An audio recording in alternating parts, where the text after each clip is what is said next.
Yeah, in 3, 2, 1, and we are live. Yo, my brother, Big France, man, we finally got this debacle situated.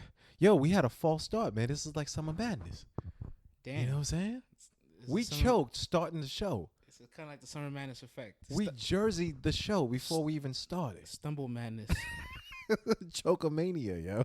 It was crazy. Yo, Oh, man, how are you, my brother? Good to see you, my man. chilling, man. Chilling. How was your day, my dude? It's a regular day, man. I'm just Regular degular, I feel you. ready to get into the summer madness. Oh, my brother, man, I've been ready since Saturday, B. Just to get out early off the gate. It might be hyperbolic, but this might be the worst summer madness ever. Listen, man, it's only that and the third one, right? Those are the bottom two. And this has to probably be it. Yo, but the illest part is that there was some really good performances on this joint. I always want to emphasize the positive, so I'm gonna do that. Well, that's the point of our recaps. I Plus know, minuses. I We're know. We're gonna talk about the positive. I know, man. We're gonna talk about the minuses. Because you know, man, we definitely got to talk about the minuses also, But man. let's get a good friend of the show on. Oh man, the good brother, Bad Money. It's He was called- on the. He was in our playbook, Philadelphia native, so you know he's gonna turn up tonight. It's called Coach Bad Money. Let's See if call he's- up the coach. See if he still has his coaching job. Yeah, man. Let's talk battle rap podcast. Hit us up. Yep. Yo, We are finally Good night. situated, my dude. we're live. In effect. We are recording. Hello? I'm here. Oh, okay. Oh, I thought you choked for a second. I'm like, damn. Yo, what is going on? son?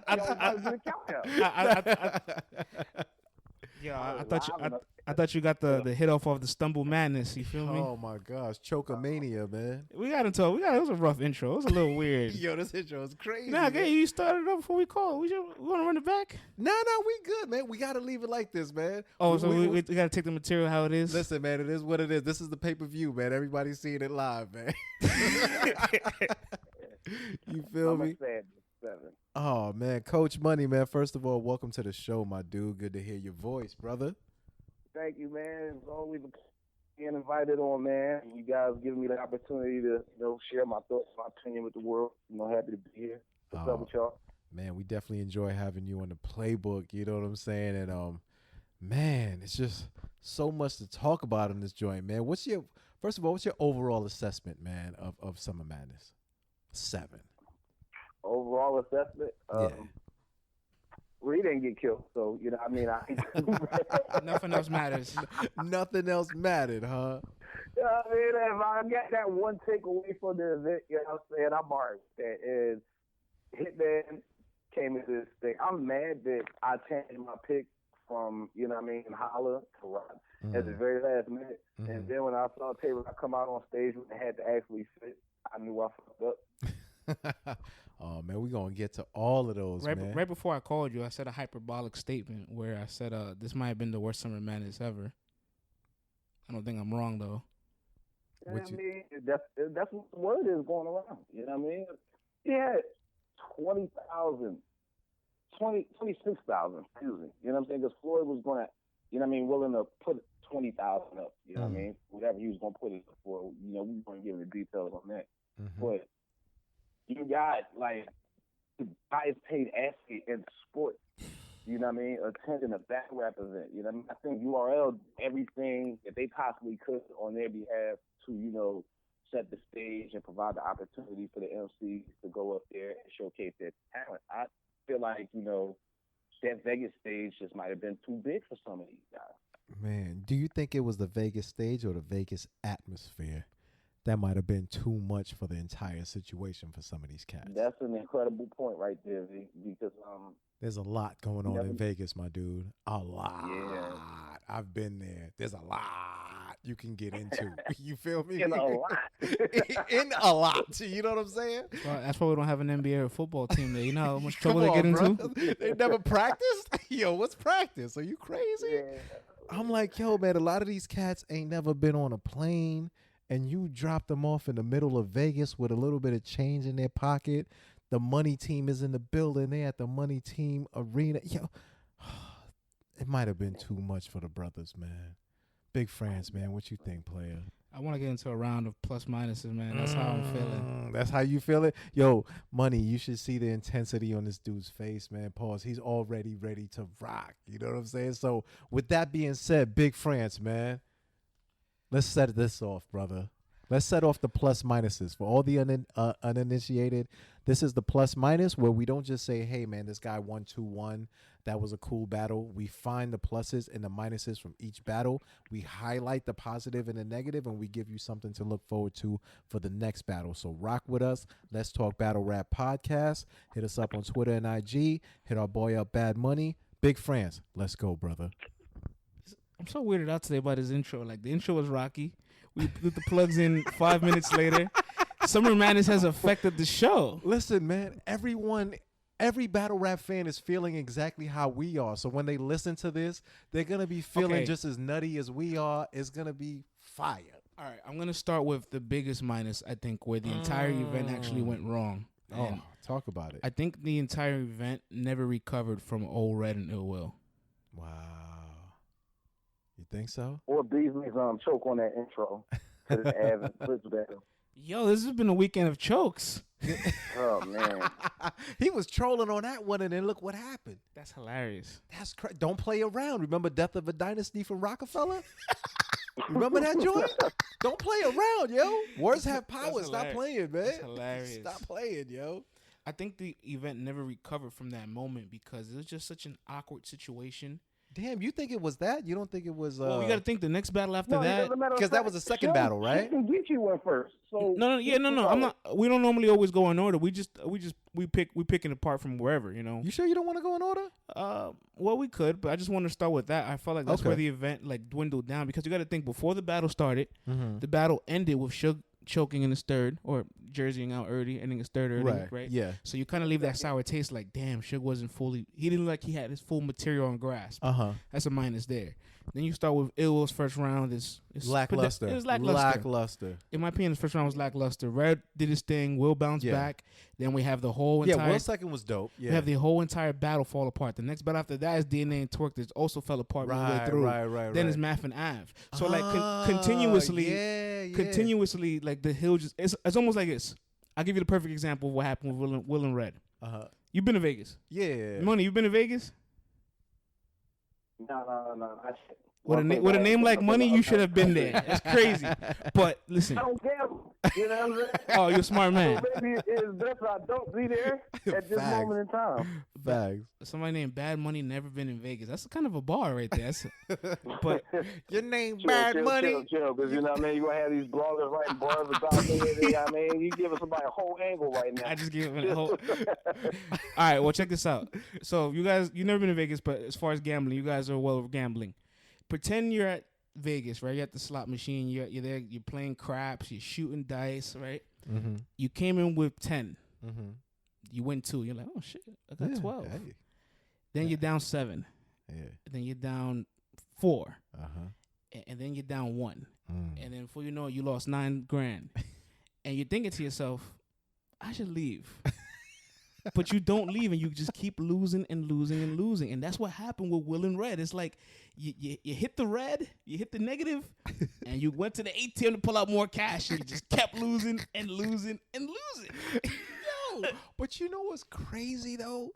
Red's third, right? All right, first of all, for those of you who have not seen the battle, let's break down what we're actually talking about. Okay. So at the beginning of Old Red's second round, it sounds like a frog literally jumped down his throat, and he sounded like Minnie Mouse. He was like, I can't rap. I don't have my voice. This has never happened. This before. is unprecedented battle rap tomfoolery that's going on right now. It's like somebody put roots on him, and he dead ass lost his voice. It sounded crazy. It looked crazy. Dude. He's arguing with no voice for 10 minutes. And then ultimately he forfeits the second round. He wasn't the only guy kind of losing his voice. Do you think the Vegas had the effect on that? Yo, I noticed that DNA's voice was hoarse. There was a couple other guys whose voices were a little bit hoarse. Not drinking enough water. Maybe not enough water. Maybe that desert air, heat, maybe air, all really of that dry. oxygen in the joints. I don't know, man. Like, it definitely affected a few dudes. So, and in the midst of all that, you know, he forfeits the round. And take it from there, my brother. So Red pretty much forfeits round 2, but before you forfeit it, it's like maybe 5, 8, 9 minutes. Something like that, yeah, in real time. Of like us trying to figure out what's gonna happen. Will's getting frustrated. Red is like, your man got one more holes in his pocket. He's got one more holes in his pocket. I'm like, yo, how did you see that Ill Will's man had one more holes in his pocket? First of all, you know what I'm saying? So they found him some tea. He was drinking everything under the sun. You know what I mean? And Ill Will went. I do have a plus for the battle. I think the plus actually is that this battle doesn't hurt the credibility of any of the MCs because, all right, so Red forfeits the second. Smack is telling Will that he's not gonna rap. Just rap your third round, give it to the fans. And Will's like, yo, I'm here for the fans. I'm here for y'all. I'm gonna give you a third. And he's rapping it just to rap it with the intentions that the battle's gonna end there.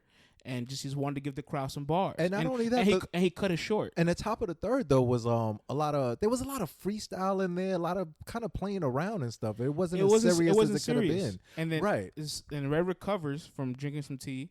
They found him some tea in the venue, which is crazy, right? Where did that tea come from? Who knows, man? This is bananas, man. I don't know no club that sells tea. Like, Avocado went and got him that tea, by the way. You know what I'm saying? I watched Avocado Summer Man this weekend, but he went and got Red the tea. He probably went outside real quick, man, and like one of them quickie marts or something like that. I got him some tea or something, but Red recovers. His voice comes back magically. And he spits around in a quarter. And it was fire. And I'm not gonna lie, it was good. So content and material, people want to say Red won the battle. But it's just the behavior and the habitat of what took place, where somebody's losing steam, somebody's losing focus, somebody's rapping with the intentions there won't be a rebuttal. He's not taking it serious. He's not really performing or putting any emphasis in his round. It's just unfair to judge. And plus, Red was talking through his rounds. Yeah, man, it was just it was messy, man. I guess the plus is that this doesn't really hurt any of them, or as a plus you could say that Old Red was able to. Yeah, I was gonna say this. This is a plus, man. Yeah, for Old Red to lose his voice, which could have been a moment where, because we've seen Red go through his downtime where fans were on him. He had a compilation made about him, you know what I'm saying, from URL, and it was dark for him for a hot second. Like, yo, he's the champ. He got the belt. You know what I mean? His aura was good. His first round was good. For him to happen, he could have folded. You know what I'm saying? He could have tucked his tail, folded, and just said next time. But I don't know, man. Some way, somehow, for him to muster up that third round, get his voice back, and deliver some quality content, it's a plus. I mean, the battle is nutty, man. To quote Ines, it's a nutty battle. I'm not judging it, but I'm not judging big it plus either. for him to come back, man, from that. You know what I'm saying? No winner or loser for me. And even though, like we said, material wasn't bad from Old Red. Yeah. The awkwardness and the waiting and the delay and the momentum that was lost, it affected the crowd. I do have a minus though. What's up? Ill Will's first. I mean, for this to be Summer Madness, it just was it just was so lackluster. Like, I just expected so much more. Like, I didn't see. All right, but look, I'm not gonna harp on Will because before this, he 30 T-Top and Gnome, and he stood in front of a math that didn't die. Like, people have bad games. I hear you, my dude. But we're talking about this particular battle on the Super Bowl of battle rap. Right. You feel me? Like, to come out like that. I mean, whether the rhymes, whatever, the content just wasn't there. It was just like a lot of, generic stuff that we've heard from Will before. It just wasn't like up to par. And I'm like, bruh, you got to step it up, man. This is Summer Madness, B. And I had Will, I picked Will to win the battle. You know what I'm saying? Yeah. And I'm like, even if it's not the content, I didn't get that normal Will that performs, crazy, that delivers like that. It just wasn't him. I don't know. He just seemed disinterested. Am I tripping? No, he did seem disinterested. Yeah, and I'm like, the demeanor is crazy. From even with the face-off, like, he did not seem like he wanted to be there. I mean, the face-offs is one thing, but you get paid to battle. You know what I mean? Just like his attitude towards the battle, so to speak. Yeah. And just from his logs was like, oh, Red's the champ. You know what I'm saying? I'm the contender. It just, to me, just did not seem like he was that interested in this battle from the rip. And then even seeing him at the face-off, just him talking about the battle, it just seemed like he wasn't interested in the battle. And I'm not going to sit there and say, okay, I'm going to give you because you seem like you were just interested about the battle. If you don't want to take a battle against somebody then don't take the battle because you're hurting your stock. You know what I'm saying? So facts. Don't take the minus I have for this battle is that it's like y'all said. All right, it doesn't necessarily affect either one of their stocks because it was a weird moment. You know what I mean? And it's like at every Summer Madness, there's always a weird battle moment. I've noticed, from going back and doing my research, that every Summer Madness there's a weird battle moment. That's a future show with Calico and Briz.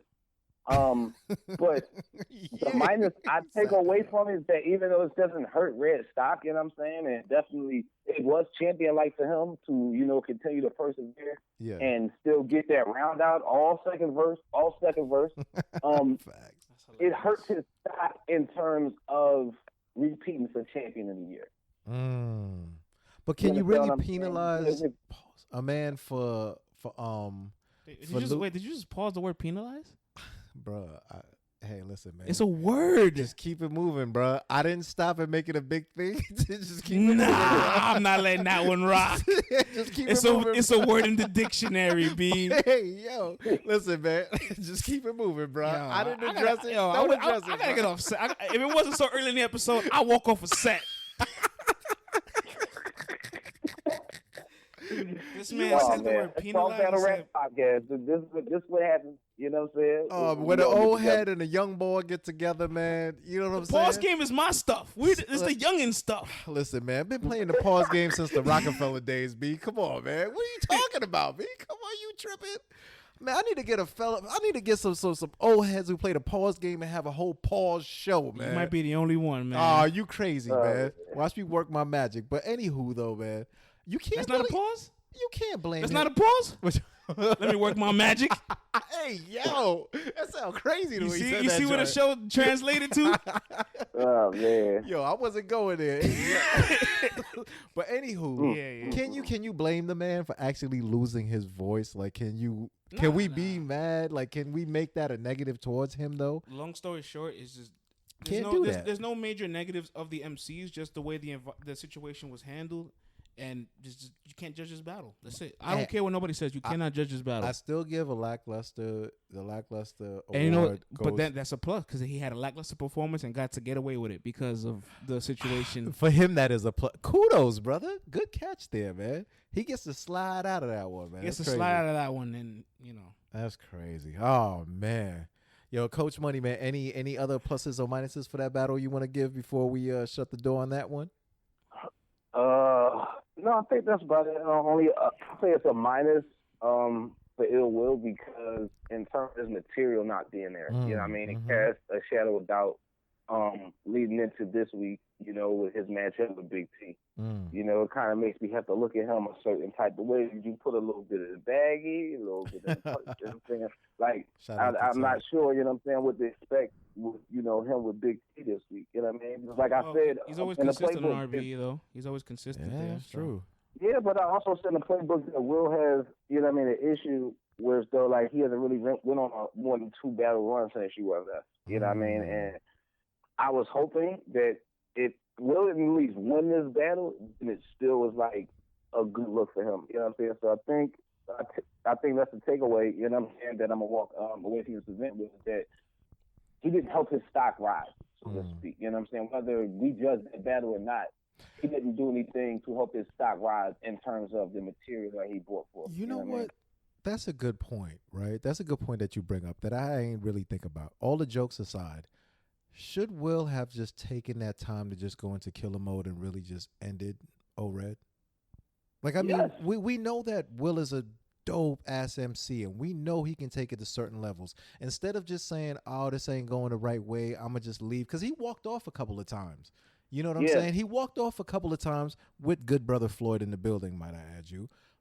Should he just have taken that opportunity and just buried him? And remember, like I said, never waste a round. Waste no rounds. Here's the flip side. Oh, you're battling him without a voice. That's not fair. But he looks. But it looks. He loses.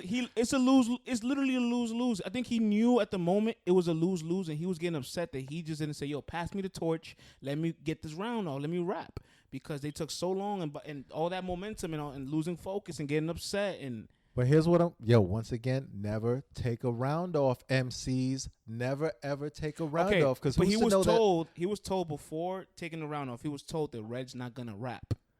And he literally did the round for the fans. Well, if that's the case, then, you got to snatch the mic from Smack, whoever, and say, y'all said this man was not going to rap. You wanted me to just do it for the fans? F that. No, I ain't rocking with that. Will's fault is not clocking Red. Right. That was his fault. Or just stopping him. Yeah. One or the other. Fault. But I'm like, you got to. But, I mean, I guess, man, it's just a wild situation, a wild scenario. The event never recovered from this. So it was I mean, Red might have had a flu game.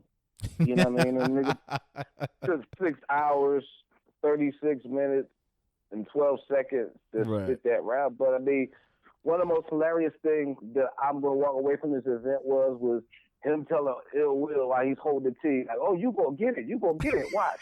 And then he blew the T right before he rapped, like, you gotta blow the T right before you rap. But he was talking trash to Ill Will, and then he blew the T and was like, all right, now I'm about to get it. I ain't gonna front me. Like, I was like, wait a minute. They just passed this man some scalding hot tea. Right. If he goes to drink this tea and burns his mouth, I was like, this is gonna be the craziest shit ever, man. But salute to him, though, man. That's crazy. Last thing I'm gonna say. Me from, being a former MC, pretty much, I knew, like, when I knew I had, like, to go to the studio and record or whatever. Yeah. If I knew I had like a studio session locked in, then I knew like there's certain ways I gotta take care of my voice. Facts. I gotta drink hot teas. I gotta drink, like get some honey lemon and all that. Yeah, lemon and stuff like that. Facts. So you need the Dominican remedy, the lemon with honey. There you go. That's the joint, man, with the tea. Yeah, exactly. You know what I mean? So I think maybe, hopefully, this will tell more battle rappers, to more so take care of themselves, a little bit better preparing. In time of leading up to battles or whatnot. Like, I can't sit up here and blame Red for his going on here. That's true. You understand what I'm saying? So random. But I'm saying, like, maybe this will, like, make battle rappers up and, get them there, protect your voice, man, instead of smoking bogeys all day before the battle. You have to. You know what I mean? And drinking Hennessy, you know what I'm saying? Killing your voice. Like, yeah, but Red also said he think part of what happened was I'm not saying that Red did that. I'm talking about in general. You know what I mean? He said he was on stage screaming for Suge, you know what I'm saying, on his battle, and then turn around and had to go right afterwards. You understand what I'm saying? So his voice never really got time to fully recover from cheering Suge on as well. That's true, there's man. a lot of factors that played into this. But, you know what I mean? Shout out to the champion of the year. Hopefully, we got a couple more months left. It was like 4 months left in a year. Hopefully, Overhead can get a battle to make up to this on top of whatever else he has, you know what I mean? Because it would be dope to see Red, go back to back. Yeah, man. Oh, man. Kooky battle, but moving on, man. Big France. We hitting the randomizer player? Spent a lot of time on it. I'm frustrated, man. I hated that battle, man. I knew from that moment everything was just going to go left. So you literally had that gut feeling? Yeah, I did. Damn, son. That's crazy. What we want to jump to? Want to jump to the first battle of the night? Go for it, player. Let's get it. Major plus for Geechi Gotti for being the first person to actually not just get past the gates, but he ran through the gates like a running back, broke the gates, ran right through it, boom, and Bo Jackson mode. Yes, he is, man. The first up and comer to beat the gatekeeper clearly. That's crazy, man. Shout out to him, man. See, you know what? Something happened in Geechi's first round, you know what I'm saying, that showed that he was here to stay, you know what I'm saying? And a lot of people might not have picked up on it. It was a moment, correct me if I'm wrong, you know what I'm saying? I actually went to text you this, V. Okay. But, it was a moment in the first round, like after he landed the line and he was getting ready to get back into it, it seemed like he got caught up in the moment of, oh shit, I'm in some madness in Las Vegas. Yeah, I noticed that too. I noticed that too. Right? All right, so I'm not tripping. Thank you. So at that moment could have went left to Geechi. You understand what I'm saying? He didn't stumble or nothing like that, but you know what I mean? He had to get back into his shit. So it could have went a different way for Geechi. You know what I mean? If he didn't handle it the right way. And I feel like he handled it the right way. And I'm saying, like, a seasoned veteran. would. You know what I mean? Like Geechi showed us that he has staying power. You know, with that performance. I'm all for cutting you off, friends. So I just wanted to say that before I forgot. Suge's still competitive because I thought he won the first round, to be honest. I think so too. Yeah, watching it second go round today. Yeah, Suge was on fire the first round. Suge definitely will cause a matchup problem for Geechi, without a doubt. But Geechi, see, it's weird, right? Because Geechi said in interviews that he likes to go second, but his last 3 battles he's gone first. And I think over the battle with Tech and JC, and A Ward, he's learning at this point that, like, you know what? If I go first, I have the opportunity to take away from somebody. Facts. And he did the strategic route. He counter rolled. He did the what's your life like in the 3rd round. That wouldn't have hit if he had went second. Exactly. And that would have cost him the battle. Exactly.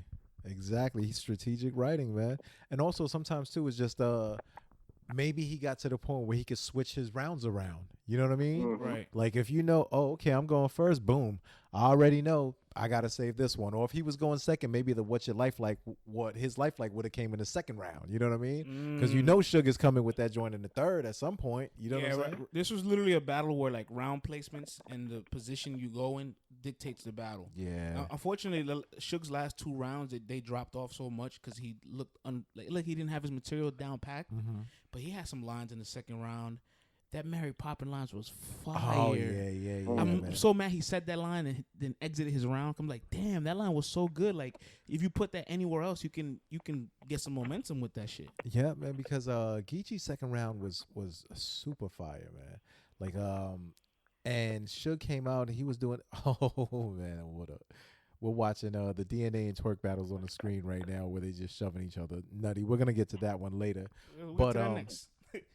Facts, right? But Suge's 2nd round, to me, he started off good. It's just the energy wasn't quite as high. Maybe it was on an 8 where it could have been on a 10, or a 7.5 where it could have been on a 10. And he got to the point where he did his normal slam dunk move, and it was a weak ass dunk. And I was like, uh-oh. You know how you get that gut feeling? I'm like, yo, he's about to Jersey right now. Because to me, that said so much. It said like, yo, the intensity from the 1st round. Because, yo, in the 1st round, did you see when he gave him that shoulder shove? Geechi looked upset. He looked very upset. And then when he tapped his what? Yo, when he tapped his pocket to see if he was strapped, I like how Suge cleaned that one up. You know what I'm saying? I love how he cleaned that one up. But when he did that, Geechi shoved him back. that wasn't Geechi. That was Bayloke. Bayloke was like, yo, you know what? That's when Bayloke came out, man. From the 2nd round on, when Geechi came out, and he started a freestyle that landed into a heart check where he slapped Suge's chest so hard, You know what I'm saying? That's when I knew, yo, this battle's about to get crazy. They about to turn up. And Geechi had a lot of content in that 2nd round, and it was just fire. And Suge came out and he was dope. But once he did that weak-ass dunk and he didn't get quite as physical with the dunk, I knew something was off from that hit, from that on round. And then he jerseyed it out. You know what I'm saying? But he got a good quality. He got a good amount of material out, though, before he jerseyed. No discredit to Geechi, because he's definitely a candidate in runnings for champion of the night. But it just felt weird to me that 5 battles passed, or 4 or 5 battles passed after the debut battle, right? The opening match of the card.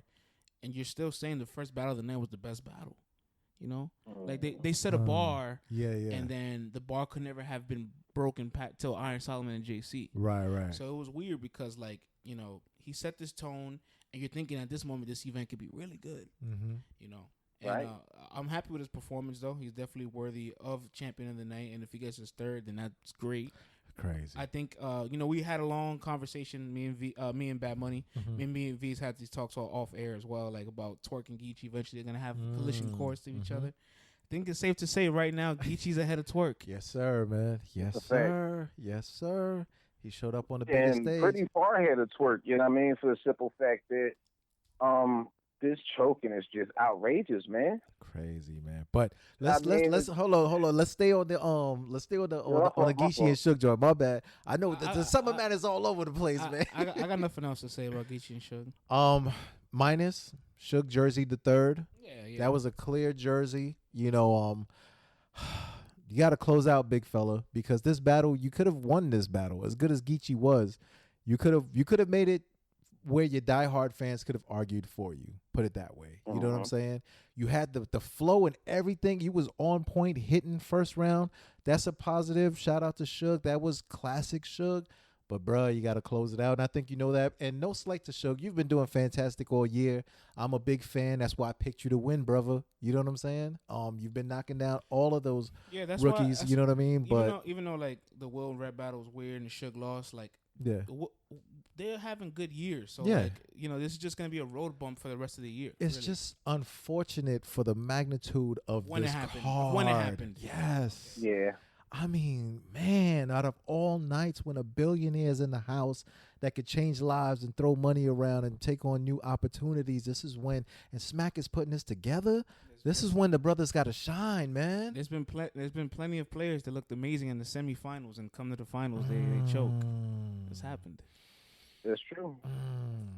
Damn, man. Floyd should have been at Nome. Yeah. Floyd should have been at Nome, B. Yo, Smack would have been. People saying Nome was the real Summer Madness. Nome was great. Nome was amazing compared to this. Yeah, Nome was amazing. This Nome was ass, bossy. You know what I'm saying? Right. Crazy, man. Ugh. Moving on, man.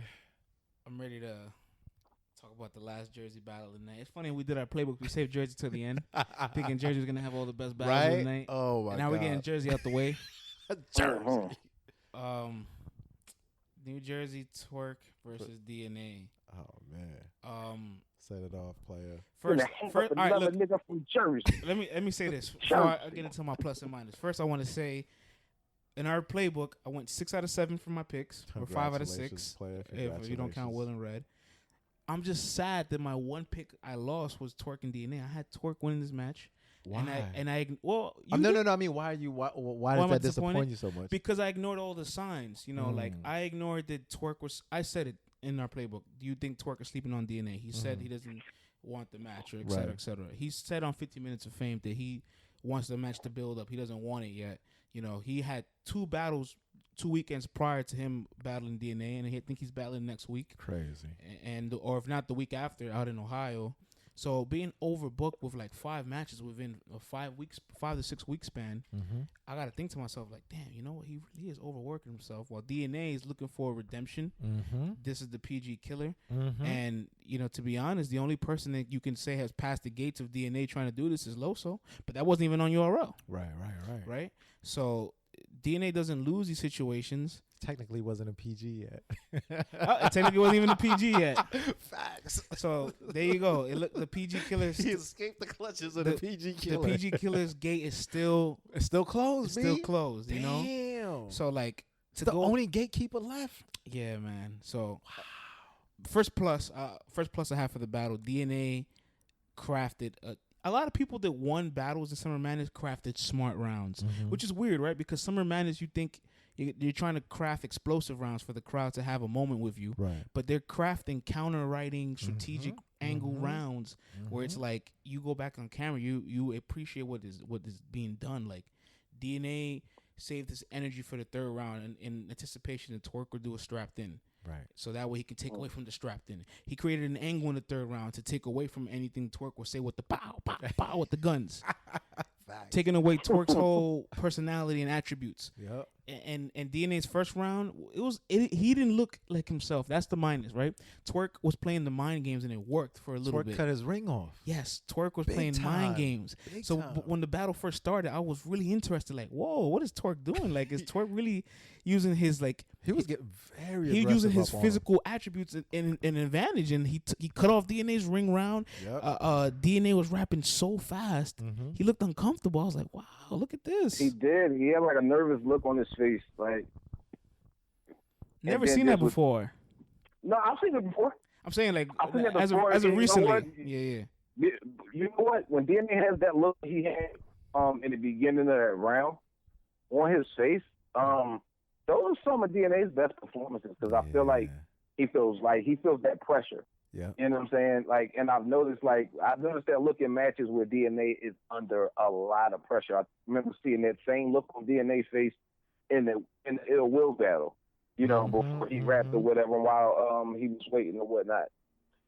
And in a disaster battle as well, when disaster was going crazy on him that first round, you know what I mean? It looked like look how long ago those two battles were. It's not very often he gets that. Oh yeah, definitely. But I'm just saying this is an example of tapped into it. Either his character traits for how he may act when he might feel like he's backed in a corner. You know what I mean? And this is where DNA delivers. You know what I'm saying? These are just little things I noticed. Big facts. The PG killer, man. Without me getting long-winded, what's a plus minus you have from this battle? The plus that I had was that I learned something new about DNA in the third. Like, he got super personal with his own, like, because a lot of guys always say, oh, DNA's not in the streets. Or DNA's not this, not that. But he managed to take what Homeboy did in the streets and use it against him in a way, talking about how, basically all of this stuff is just counterintuitive. If you're a man of the cloth and your mom's is this and that, like, you shouldn't be doing this. And then when he kicked that perseverance bar, man, yo, that was amazing to me. So all of y'all who didn't see the pay-per-view, y'all don't understand, but y'all gonna have to go watch it. But DNA, to me, man, he wrote deep rounds, man. He was super well crafted. A big plus is that he didn't stray from his material much. He didn't get freestyle happy when he landed that rebuttal haymaker when Twork tried to predict his bars, which no one should ever do. Why are you predicting DNA's bars, man? He turned that against to a freestyler. Come on, bro. Rookie mistake. And not when your right hand man just caught a frog in his throat. You know what I'm saying? Like right before y'all battled. So you knew DNA was already like, You know he was dying to get that O-Red joint out one way or the other. I'm gonna save this in the clip. You know what I'm saying? He probably was watching during that battle, like, all right, I might be able to use this. Yeah, man, one way or the other. You know he was dying to use that joint. So come on, man. You can't be doing that. You know what I mean? And but I saw was that France had mentioned, you know what I mean, he's been mentioning for a while, even like, me and France talk every day. Yeah, for you sure. know what I mean? I get with you every day too, V. But even like, in the playbook, we talk a lot about how DNA's writing stepped up, his pen stepped up. Hell yeah. As opposed to DNA just going there, to just have a slugfest with Twork. And them going back and forth, we see DNA be really strategic. You know what I mean? And DNA with his angles, man. Yeah. He dissected Twork. It was surgical. Crazy. And I love that Twork fell into. I love that Twork fell into the rookie mistake. It was so, because Twork has the mindset of a lot of other people that like DNA is not a lyricist. He ain't got no. And that's fine. DNA never claimed to be a lyricist. That's not his style. So he's like, oh. Black problem. Kobe did a Black Mamba. Twork's like, you see, Black Mamba. I could predict it. Like his lines aren't that crazy, and that rebuttal was just like that rebuttal almost saved the event. Like that at the moment, the event that was the loudest cheer we got in the last like 6 rounds. Yep. So it's like, whoa. Leave it to DNA to put a spark. And Twork did 2 strap-ins. Did he? He did one in the second, and he did one in the third. The third, he ended it off the way DNA ended off his Rome battle. So when he said, "I'm a bomb if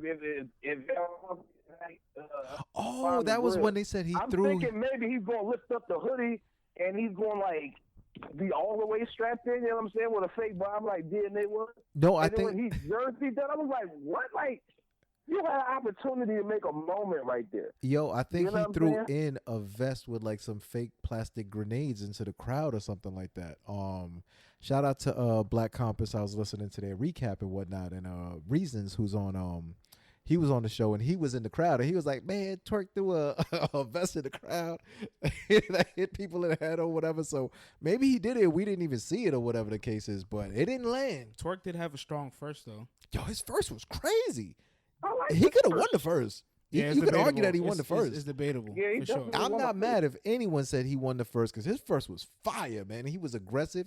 You could hear it in his voice. Once he went to that second round and the voice is not as gravelly as it normally is, you know he ain't got his material down pat, man. So, to throw out the stats, Twork's had 4 URL battles this game. He's choked in 3 of them. How do we feel about that? That's 75%, bro. That is a high percent. That means in 4 battles of 12 rounds, he's only spit 8. That's crazy. Wow. That's a whole battle he missed. Yeah. Wow. I mean, I've said this on Twitter. Young stats. Yesterday, like, Yo, that's if, crazy. if we want Twork to be as big as he could possibly be in battle rap, I think Twork's career is even beyond battle rap. You understand what I'm saying? From his personality, and then, you know what I mean, just his battle rap talent and his intelligence. I think he has a career that he can really, like, do things outside of battle rap in the same vein as like a Hollow the Don or something like that, or whatever. You know what I mean? If you look at his fan base as well as the other things that I added. Now, somebody's got to take him under the wing and just really like show him how to preserve himself, or he's gonna be another Chess, or he's gonna be another. I can't think of nobody off the top of my head, but we know so many guys that wasted their talent. You know, that really could have been something special in battle rap and took their talents from battle rap and went and did great things with them. So, gotta stop letting Twork take battles in Nutbush, Tennessee, and Burnt Biscuit, Ohio. You know what I'm saying? There's gotta be some type of penalty for that, because all those rounds that he spit, you know, a week before, 2 weeks before, 3 weeks before you're taking these battles, you know, before Summer Madness, you could have saved some of that material and put them, you know, in your rounds, the DNA. And the problem is the choke starting to become the subject more than the actual performances. Like when you argue Verb and Twork, you're gonna argue, what if he didn't choke his first round? He could have 30 Verb, blah blah blah, or whatever. And then when this battle, DNA put on a massive performance. It was so smart. It was clever, right? But now we're talking about the choke in the last 2 rounds. I think that's also a kudos to how talented he is. You know what I'm saying? Like, if he wasn't this talented, people wouldn't even be trying to make the argument. And that's what's so Talent frustrating. Only gets you so far, though. That's what I'm saying. That's what's so frustrating to me. You know what I'm saying? Like, we talk about the chokes. If he was a bum who just choked all the time, nobody would, you know, it wouldn't even make a difference. Like, nobody would be. He's literally going down the chess path right now. But it's like, literally going down the chess path. It's like, yo, you got to get it together, man. And it's going to get to a point if it happens again. Because they eventually sat Chess down. Look, it's not like it's impossible. See, they sat Chess down, right? Smack is taking that shit, and I'm sure we're going to get into that, you know what I'm saying? So, facts. But Twork behavior, you know, within these battles where you constantly get on these big stages, or, you know, just any main cards or whatever for URL. I mean, Survivor. I'm about to mess up, but Survivor Series wasn't necessarily like as big a stage as Summer Madness, but it was a big card for URL, and you choked on that. So you got somebody who you have in your camp like Ryder, who didn't battle damn near all of last year, and he's had pretty good battles this year. He battled Prez and Cortez, and he battled Cortez, and he had good performances. So you have fans looking like, well, they keep giving Twork all these plates, when we sat there and didn't get Ryder for a whole year. So when you see Twork doing these type of things, you start looking around and like, well, who's not getting promoted that can be on these cards? We had people saying, well, Danny Meyer should have been on this card. You know what I'm saying? When you see stuff like that. And we should have to do that as fans. Like, we should have to look at a battle's results and be like, see, if such and such would have been on this card, then this probably wouldn't have happened. We shouldn't have to do that. You know what I mean? We should have to second guess your performance or factor in the if you choke factor when we think about you as an artist. Yeah. Like, it's like V said, if he wasn't so talented, this would be a non-factor. You know what I'm saying? We would just move on to the next hot PG color. Yeah, man. See, the thing is, right, the fans will get angry, right? Where, like, you have Ryder on a Summer Madness, you have Glue Easy, you have Jerry West. Like, I don't want to see these guys. But, like, if the battles are fire, nobody will care. At one point in time, like, when this ticket sales and names, we got to put that away for performances and consistency. We got to start awarding these things because, like, then those guys don't get motivated where it's like, for example, Jerry West, he beat Jack Boy at home clearly. Facts. And then he battles X Factor, who's a legend to some people, or at least a pioneer at the very least, and has a great battle against X Factor in a big room in that sweatbox of Raleigh, right? And so you think to yourself, they might have had the best battle of the night that night. They debatably could have. And the thing is, now you say to yourself, damn, when are we going to see Jerry West again? And then he gets unmotivated that, you know, somebody that battled with him at the Survivor Series choked and gave Mr. Wavy the first ever champion of the night, being the biggest favorite ever. You know what I'm saying? And then these guys get unmotivated, like, damn, like, now politics is kicking in because this guy's a bigger name, has a bigger following, sells more tickets. I'm more consistent. When am I going to get awarded? Right. Danny Myers would have did so amazing at the Summer Madness. Yo, I was watching the He probably could have left champion of the night. dude was in the crowd. I thought maybe some way, somehow he was gonna be, surprise battle. Because Robin had slipped up and said his name. I was like, ooh, maybe Danny's gonna hop out. I don't know who he's gonna battle, but he's gonna be on Summer Madness. Nope. Instead, he's just in the crowd looking like a tourist with his bag and all that. And I'm like, bro, taking pictures of everybody, facing off everybody. Oh my gosh, his IG was lit, but I'm like, Tay bro. Roc. And Danny got 12 rounds ready to go, man. You know what I'm saying? Danny could have battled 4 people that night and not choked. Oh God. You know what I mean? At some point in time, Smack is gonna have to recalibrate, and he's, we gonna get to that, but oh man, he got me turned up, man. All right, shout out to young rap god on Twitter. Yep. Shout out he to it. recently asked a question, probably like 2 weeks ago. Like when you she was like, when you see a card announced, what names do you look for? And I'm not big on names. I'm big on matchups. Of course, I'm big on style matchups. I don't care for names. Exactly.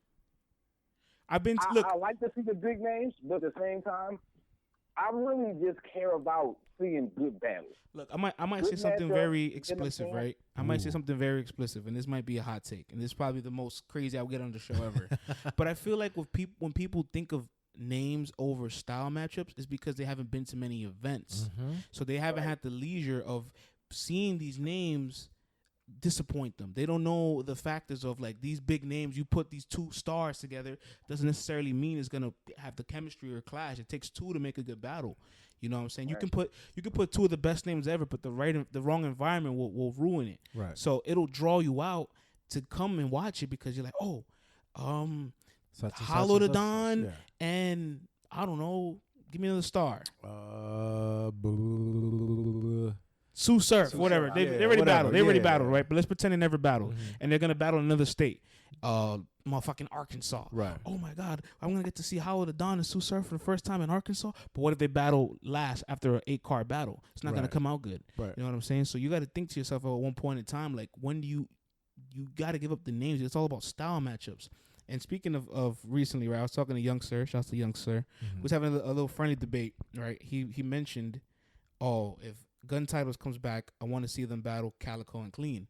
I'm like, no, they should battle Marv 1 and Quest. Marv 1 and Quest is historically one of the best 2-on-2 duos. Right. Marv 1 and Quest is the only duo that had a performance just as good in Double Impact. They called them out years ago, and he's like, well, they don't hold, their weight doesn't hold them, their names don't hold as much weight. They won't sell the tickets. I'm like, it's not about selling tickets. Gun Titles will sell tickets on their own. Right. It's about the style matchups because you need to create good matches. And some people in your world know when matches create good styles. Like Norby's somebody who loves style matches. And we talk about all the time, like what 2 battlers are going to make something look good, because he's aware that at the end of the day, there's no money being on the line. Nobody's judging it. The win or loss is going to go wherever. Right. But the replay value, the content, the material, the inspiration, both artists draw out to each other. That's why style matchups make the best fights, not the names. Exactly. A lot of the battles of the night are never the top guys. Exactly. And very rarely do main events ever even live to the expectations. Yeah. The last main event that probably lived up to the expectation really was Tay Roc and Hollow the Don. I'll say Tay Roc and Hitman, but more for Hitman less than Tay Roc. Right. You know what I'm saying? But I mean, but as far as the back and forth, as far as back and forth, Rock and Hollow is probably one of the last ones, and they were the last battle of the night. Yep. So it's very rare to have the last battle of the night, the headliner. You know what I'm saying? And the 2 biggest stars battling that late in the card deliver. It's rare. It doesn't happen all the time. So I think people need to get over the names concept. And go back to bars. And go back to style matchups. Strategy. Bars over names. Yeah. It's got to be a mixture, man. You got to mix it in. And if the guys are just blatantly just not interested, just disrespecting, just, not caring, come on, at some point it's gotta stop. You know what I'm saying? Like, how many times you gonna let someone slap you in the face? Like, people not gonna take you serious.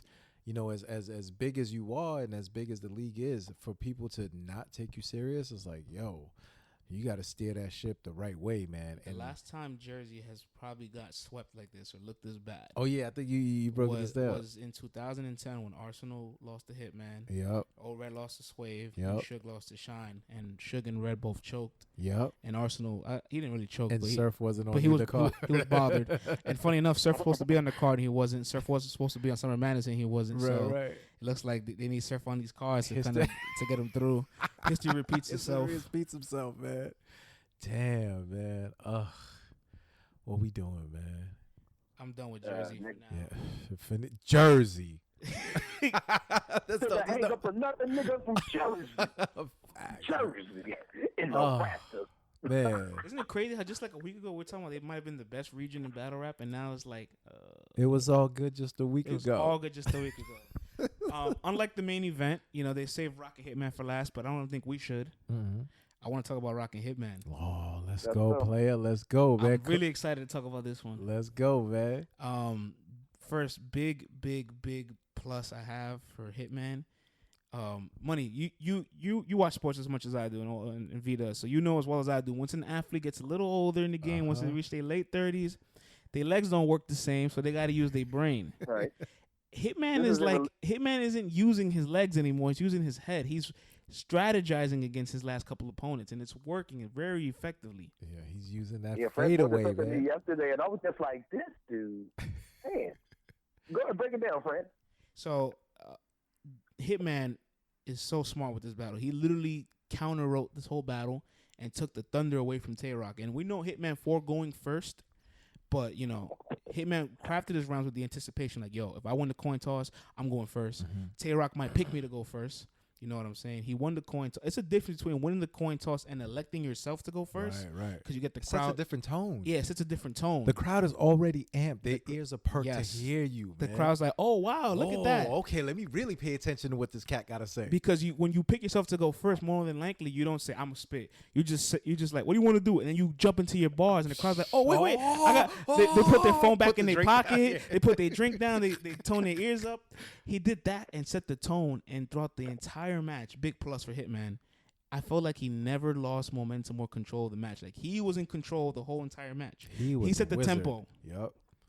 He was crazy. It's like I sat down with my kids recently and watched the Thriller in Manila. Okay. And, you know what I mean? Remember how Ali just let George Foreman just beat up on him, and then he just rope-a-dope, counter-punched. He's done with him. You know what I'm saying? I'm not saying that's what happened here, but it's like I'm relating that to Francis' analogy to where as though he came in with a strategy more so and used his head, you know what I'm saying, as opposed to using his athleticism, you know what I mean, and his skill set. He more so used his mental game and used that to his advantage in this battle. It's like, did somebody leak our playbook to Hitman? They must have, man. He employed so much stuff that all three of us had talked about individually on, like, what he could do to win this battle, man. Like, Hitman showed that he still got it, man. He definitely. I still want to see Hitman battle. Hell yeah, yo, he definitely built on what the foundation that Goods laid down.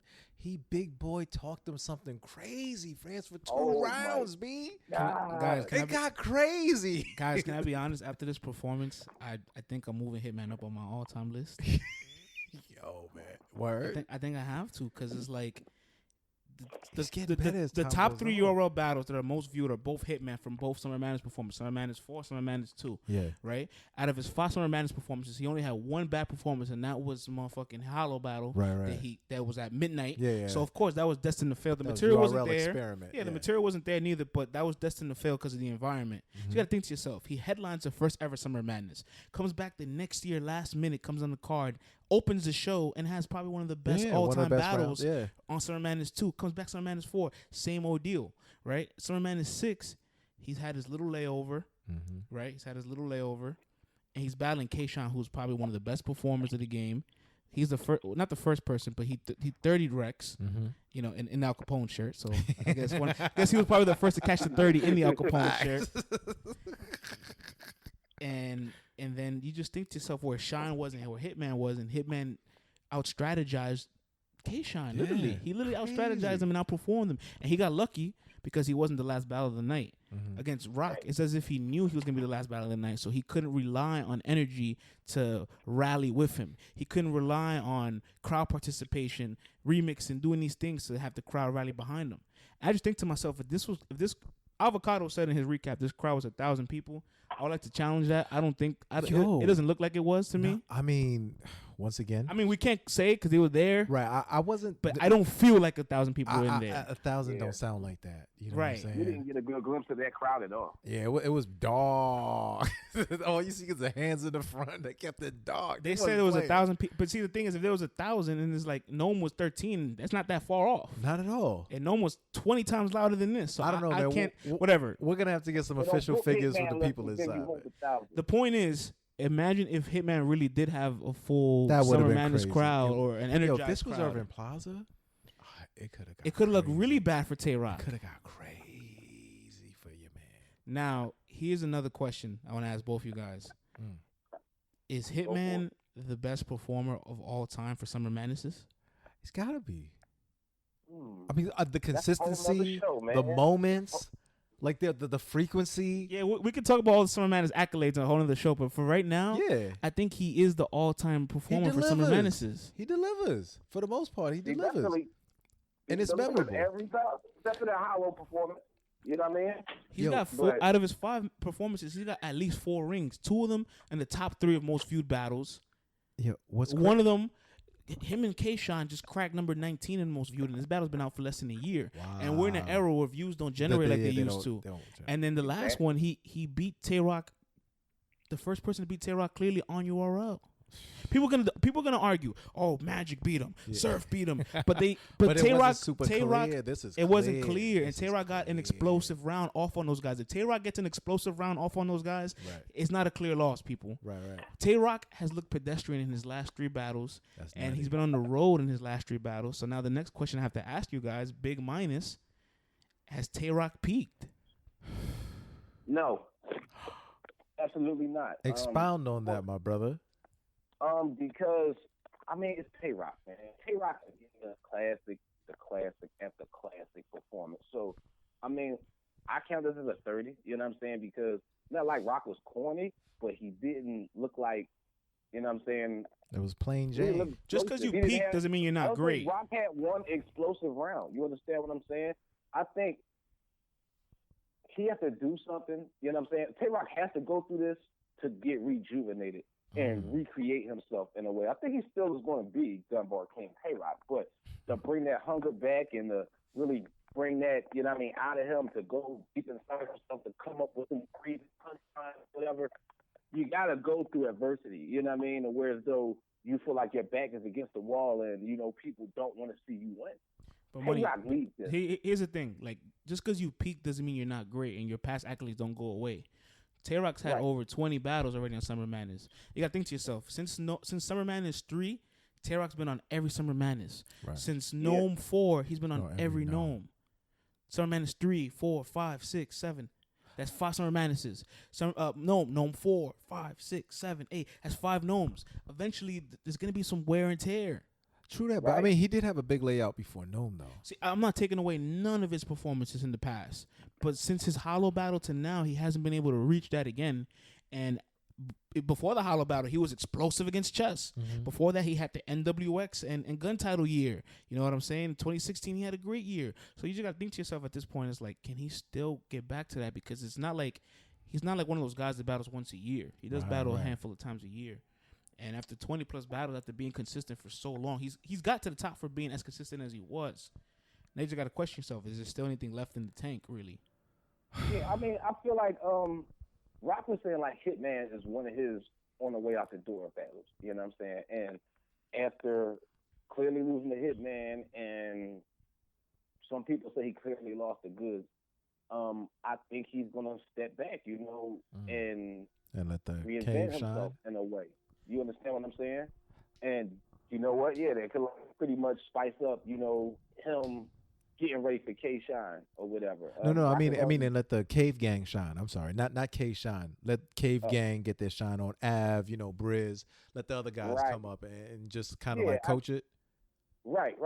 And he's going to step back and do that. You know what I mean? We're still going to see Roc active. You understand what I'm saying? No, yeah, of course. But here's my thing, though, fellas. Down as much as like how active he's been over the past few years. We've seen Roc slow down a bit. But he was speaking in terms of, like Hitman is like one of the last on the list. He doesn't really care about battling Khan anymore.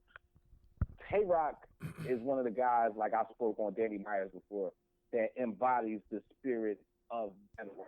I think these past couple battles are going to make Tay Roc hungry again. I'm not making no excuses for him losing to Hitman. But I mean, but I here's think he needs to go through this. Here's my thing, though, Coach.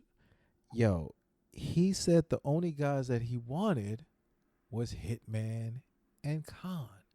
That was the end of his resume. Right. He got Hitman Holla, and we got plain Jane material. Like, it just didn't. Like, I don't understand. To be honest, the material wasn't. No, the material was actually really good, but it's the Hitman diffused it. And he didn't have the same energy. Matter of fact, I was talking to I want to say it's my man BRC from Twitter, and he pointed out when how Roc's demeanor, just the way he came off battling Hitman, maybe his respect for Hitman is so high that when he battles these cats, it comes off differently. And then I had to think back when he was battling Surf, he had so much admiration for Surf. I mean, and adoration for Surf. Like, you know what I mean? Like, he was looking to really battle him. He was like, he's one of the guys I want to tear their heads down. When he gets to these guys, his performance is a little different. Do you notice that? Honestly, the guys he did good against Surf though. No, he did, but the guys on his hit list don't translate as well to the guys that are not on his hit list because like the matchups just don't. Yeah, no, because like he asked for Calico. Yeah, good battle, but like you don't put it in the top Tay Roc performance. You put the Ill battle before that one. Right. You put the DNA battle was gassed as hell, but he had a bigger moment in that battle. Right. The Hollow battle, which he did call a Hollow. That was fantastic. But out of Hollow Surf. So then, what's the difference between the Hollow battle and those guys? Like, I don't understand how, like, his energy was lower. He didn't deliver it, like, at the full Roc, like, before. To be honest, it's just Hitman was smart enough to know what Tay Roc was going to do. He pulled out the trick, so then when Tay Roc had to do it, he couldn't get the same reaction. Hitman started his first round. Summer Madness coming. Calico stop running. So then when Roc does it, it doesn't sound good. Oh, damn. Yo, I noticed that when I watched that on the replay. I was like, Hitman did the same thing in the third round. And then Roc tried to pull out a page out of Hitman's book with his brother, and then that fell flat. So it's like Hitman did Hitman knew everything that Roc was gonna do. Like, it's as if Roc was that predictable for Hitman. And Hitman did those things. So when Roc did them next, it just didn't sound as good. Diffused everything, man. Damn. Yeah, remix that they never want to do a remix. Pay attention, guys. That would have been overkill. Guys, both pay attention to one thing. Remember when Goods was supposed to battle Tay Roc and Tay Roc picked Goods to go first? Yeah. Goods said, I wanted to go first anyway. Yeah. And Goods diffused moments of Roc by going first. Exactly. Hitman literally said, you know what, you can diffuse this guy if you just go first. Follow the same strategy. Oh, man. Hitman was on fire, man. And that's why I'm saying his Tay Roc peaked, because it's like, and then you got to question him on the road. In California against Disaster, that was a pedestrian disaster. So he got except away for the it. first round. Right, except for that. He got through there. Against against Goods and Nome, his first boo. Against Hitman in Vegas, this happened. Against Sharon in Jersey, lost. Against Clean, he beat Clean, but God, that was almost 10 years ago. That was 7 years ago. So the sample size of Tay Roc on the road isn't that high. But then it gets weird, right? Because Tay Roc's literally not from New York. Right. So him battling Irving Plaza is still kind of a road game. But he's adapted New York so much to the point where Irving Plaza is his home over New York rappers. It's crazy. Like, Tay Roc was probably more beloved in the crowd than people wanted Hollow. Hollow's from New York. That's crazy, man. He earned that. Man. I don't know, man. How about that? Where does it go from here for Tay Roc? I think it's not over. I think Tay Roc still should go for his hit list. I think, I still want to see Tay Roc and Conceited. Yo, you think Hollow was trying to big boy talk Tay Roc? Oh my gosh. Son. He got Hitman on Wildin' Out. See, but boy. See, but Hitman's been battling, Conceited hasn't. So then you have that ring rust. That is the only thing that makes me nervous. But what if Khan comes out and he's just electrified and he's big boy talking him? I've been saying it for the longest. I wanted to see Tay Roc finish his hit list, because he literally got it on the way up to his greatness. Yeah. I think he's still the face of the league no matter what. Let me ask you this though. Right. When you're the face of the league and you're at your top and you start taking 3-4 bumps in the road, hard bruises like that, do people start to look at you differently? Is it time to fall back? Or is it time to get back in the saddle? People are now looking for a new person to replace him with. But here's the problem. Here's the problem. If there was one name that you would assume URL wanted to replace Tay Roc with, who would you say it is? NJT. And there you go. Oh my God. Damn. Tay Roc is still the people's champ. Oh man. Damn. It's just time for Roc to, probably take a lower level guy. He's taken a lower level guy in a while. And Tay Roc had like a twerkish bar in his third round, right? He's like, pow! And he had a lot of I was like, I've never heard this much out of where, but he. Yeah, Francis dissecting that paper. Yo, and here's another thing too. He pointed out a lot of stuff I did not, even realize. Like, oh shit, you right. Yo, what's crazy? You right about that though. Yo, Money, peep this. How about Tay Roc finally turned up in the third round? Not in the second. A little too late. In the third, he turned up. A little too late by then. That's crazy. You couldn't do nothing when Hitman tell you, if you steal it, you get an uppercut. And another motherfucking uppercut. His face, man. He's still. That's the problem.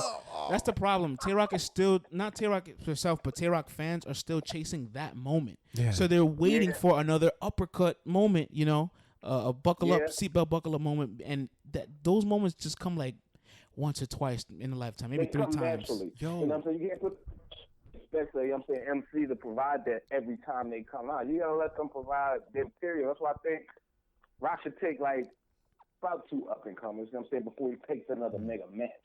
You understand what I'm saying? Because it'll get him hungry again, and help him, figure out what, he's not doing. Yo, another plus for me, man, that Hitman writing, the counter writing, when he brought up his bar when he was like, what the fuck is that? Or whatever. And then he was like, oh, Tay Roc had the bar. The fuck is that? But then when he took the Tay Roc, like the joint that you was just kicking, now it's different than when other MCs just go, well, you said, here's how I would have done it. You know what I'm saying? It's smart that Hitman pointed out, yo, you bit my joint. You got a great reaction from it. I peeped that player. Now, it's only right. Let me return the favor right now and let me kill this right. I thought it was just, he mapped this out, bro, all the way through, man. He GPSed this battle all the way, man. Like we said, he stopped using his legs and he started using his brain. He started using his IQ. And you know what I've noticed about Hitman over the last 2 battles, even the Suge battle? Mm-hmm. He's trying to out-rap his opponents now. Because against K-Shine, remember, there was time limits issues where K-Shine had 330, and Hitman thought it was minimum 330. So that means Hitman overwrote for Shine. Right. And even with the little bit of material he had, he was still able to beat Shine. Yo, let me tell you this. Earlier today, I wrote this tweet. I was like, so Hitman is an A1 performer. He freestyles now. Crazy. He's added that to his bag. He freestyle plus, right? No, he's been freestyling. No, but this it's landing much more effectively now. It's smooth. It lands and he goes straight into his bars now. It's different than Bad Money's right. He's been doing this since the math battle. Right, but I mean, it's just effortless now. It's the moments when you do it though. Exactly. Okay. He's got bars, like he's got flow. You know what I'm saying? He tells a great story. Crowd control is crazy. He was chain punching in this battle. You know what I'm saying? And on top of that, I mean, he's bringing 3 rounds. You know what I mean? You guys don't think it's crazy. He's got. You guys don't think when adding to his arsenal. You guys don't think that moment in the second round when Hitman was like, chain rapping, and he was like, Mashia, arm out, Drexler. Oh yeah, it's kind of Charlie Clips-ish. Clips. DNA, Shinish, the Starburst flow that's been incorporated. Right. But he killed it. He bodied it. Listen, certain things get adapted. Right. If you one of those guys who are up there, these guys adapt things from one another and it's cool. I don't mind seeing it. Because he's still Hitman. Ironic. He still gives me what I need. Ironic, Hitman had better sports bars, but Roc's wearing the jersey. Oh my God. Yeah, he killed his jersey too, by the way. And what did we say? Roc was going to have to keep up with Hitman all 3 rounds, man. You know what I'm saying? Yeah, better gun bars than Rock too. Hello? That's crazy, man. That's why I'm just amazed, because you got to think to the standard Hitman is at to even try to reach those levels. Right. Like Hitman says, damn, I will never have a performance like my Surf performance, like my John performance, like my Verb performance, like my Cortez performance, like my Arsenal performance. And the fact you have so many to reach back into, and the last two you've had are climbing up the ranks to be up there with those two, that's special. That's crazy, man. Yo, he's getting better. Oh man, I don't think it's getting better, but I just think he's reinvented his game. I mean, as far as, listen, when I'm saying getting better, I mean when you can change your game and you can add things onto it and still keep people who've been watching for 10, 15, 20 years still excited if to see your Hitman next bowed battle. out Come today, on, like if he stopped battle we would rapping, miss that dude, that's man. it. Like he's on the boards. He's on the books. We would miss that cat, man. Give that man a gold jacket. That's it. The professionalism he brings to battle rap, we always talk about that. You know what I'm saying? Like, talk about guys who are not taking it serious all the time. I'm glad that we highlighted so much of Hitman's positive attributes, man, from that battle, because he really put on, man. As a veteran, like, it's great to see veterans still putting on at the biggest moments. You know what I'm saying? I'm pretty sure him and Floyd got chummy after that battle. You know what I'm saying? Right. I'm pretty sure he can recognize when a guy is in killer mode and he's about his business and handling it. Everything, man, is being watched when you're out there. You know what I'm saying? So big kudos to Hitman. Salute to you, big brother. And I'm looking forward to your next battle, whenever that is, whoever that is. You know what I'm saying? If that even happens. I hope they pay you handsomely next time with no arguments, my brother. You know what I'm saying? Because you deserve it, for real. Well said. Man, my man. Bad Money. Anything you want to add to that? No, man, I think we've been on this topic. Boom. I know what you're waiting for. The co-main event. I know what you waiting for, good brother. Matter of fact, I'm gonna give you the floor right now. I think you deserve this. You know what I'm saying? So, my man, Coach Money, North Philadelphia's own. Why don't you set this battle off for me, please, my brother? All right. We gonna talk about the infamous Tay Roc versus Reed Dollar. I told y'all. I was a little nervous with, betting against Rex at Summer Madness, but I'm from Philadelphia. Now, they did not free Meek Mill. Mm-hmm. They did not let the Eagles win a Super Bowl for Reed Dollars to come to Vegas and lose to T-Rex. It was not going to happen. You know what I mean? Like, Reed looked hungry again. You know what I'm saying? Like, he looked rejuvenated. You know what I'm saying? And you have to take your hats off to Reed for the simple fact that Rex tried to use battle rap tactics and talk through his whole shit. That was terrible. That's a big minus. Ugly, man. That's a big minus, man. Yeah, so unsportsmanlike.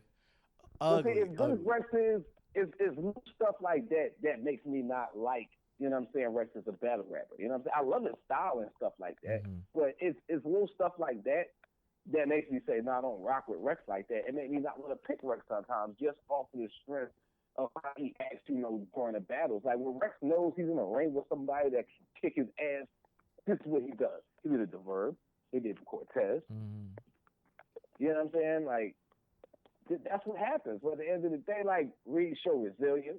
He showed bravery. Yeah. He showed focus, you know what I'm saying? And just a strong mental game to be able to just, Reed didn't fucking stumble on a word. Yeah, can we talk about that plus? That Reed is such a great rapper to the point that he didn't even stumble. Crazy. He didn't even lose focus. Hiccups, he was in tunnel vision with his raps. And for those of you that didn't see it, I mean, T-Rex was talking all through his rounds, directly at him, directly at people in the audience, waving his arms damn near right in his face.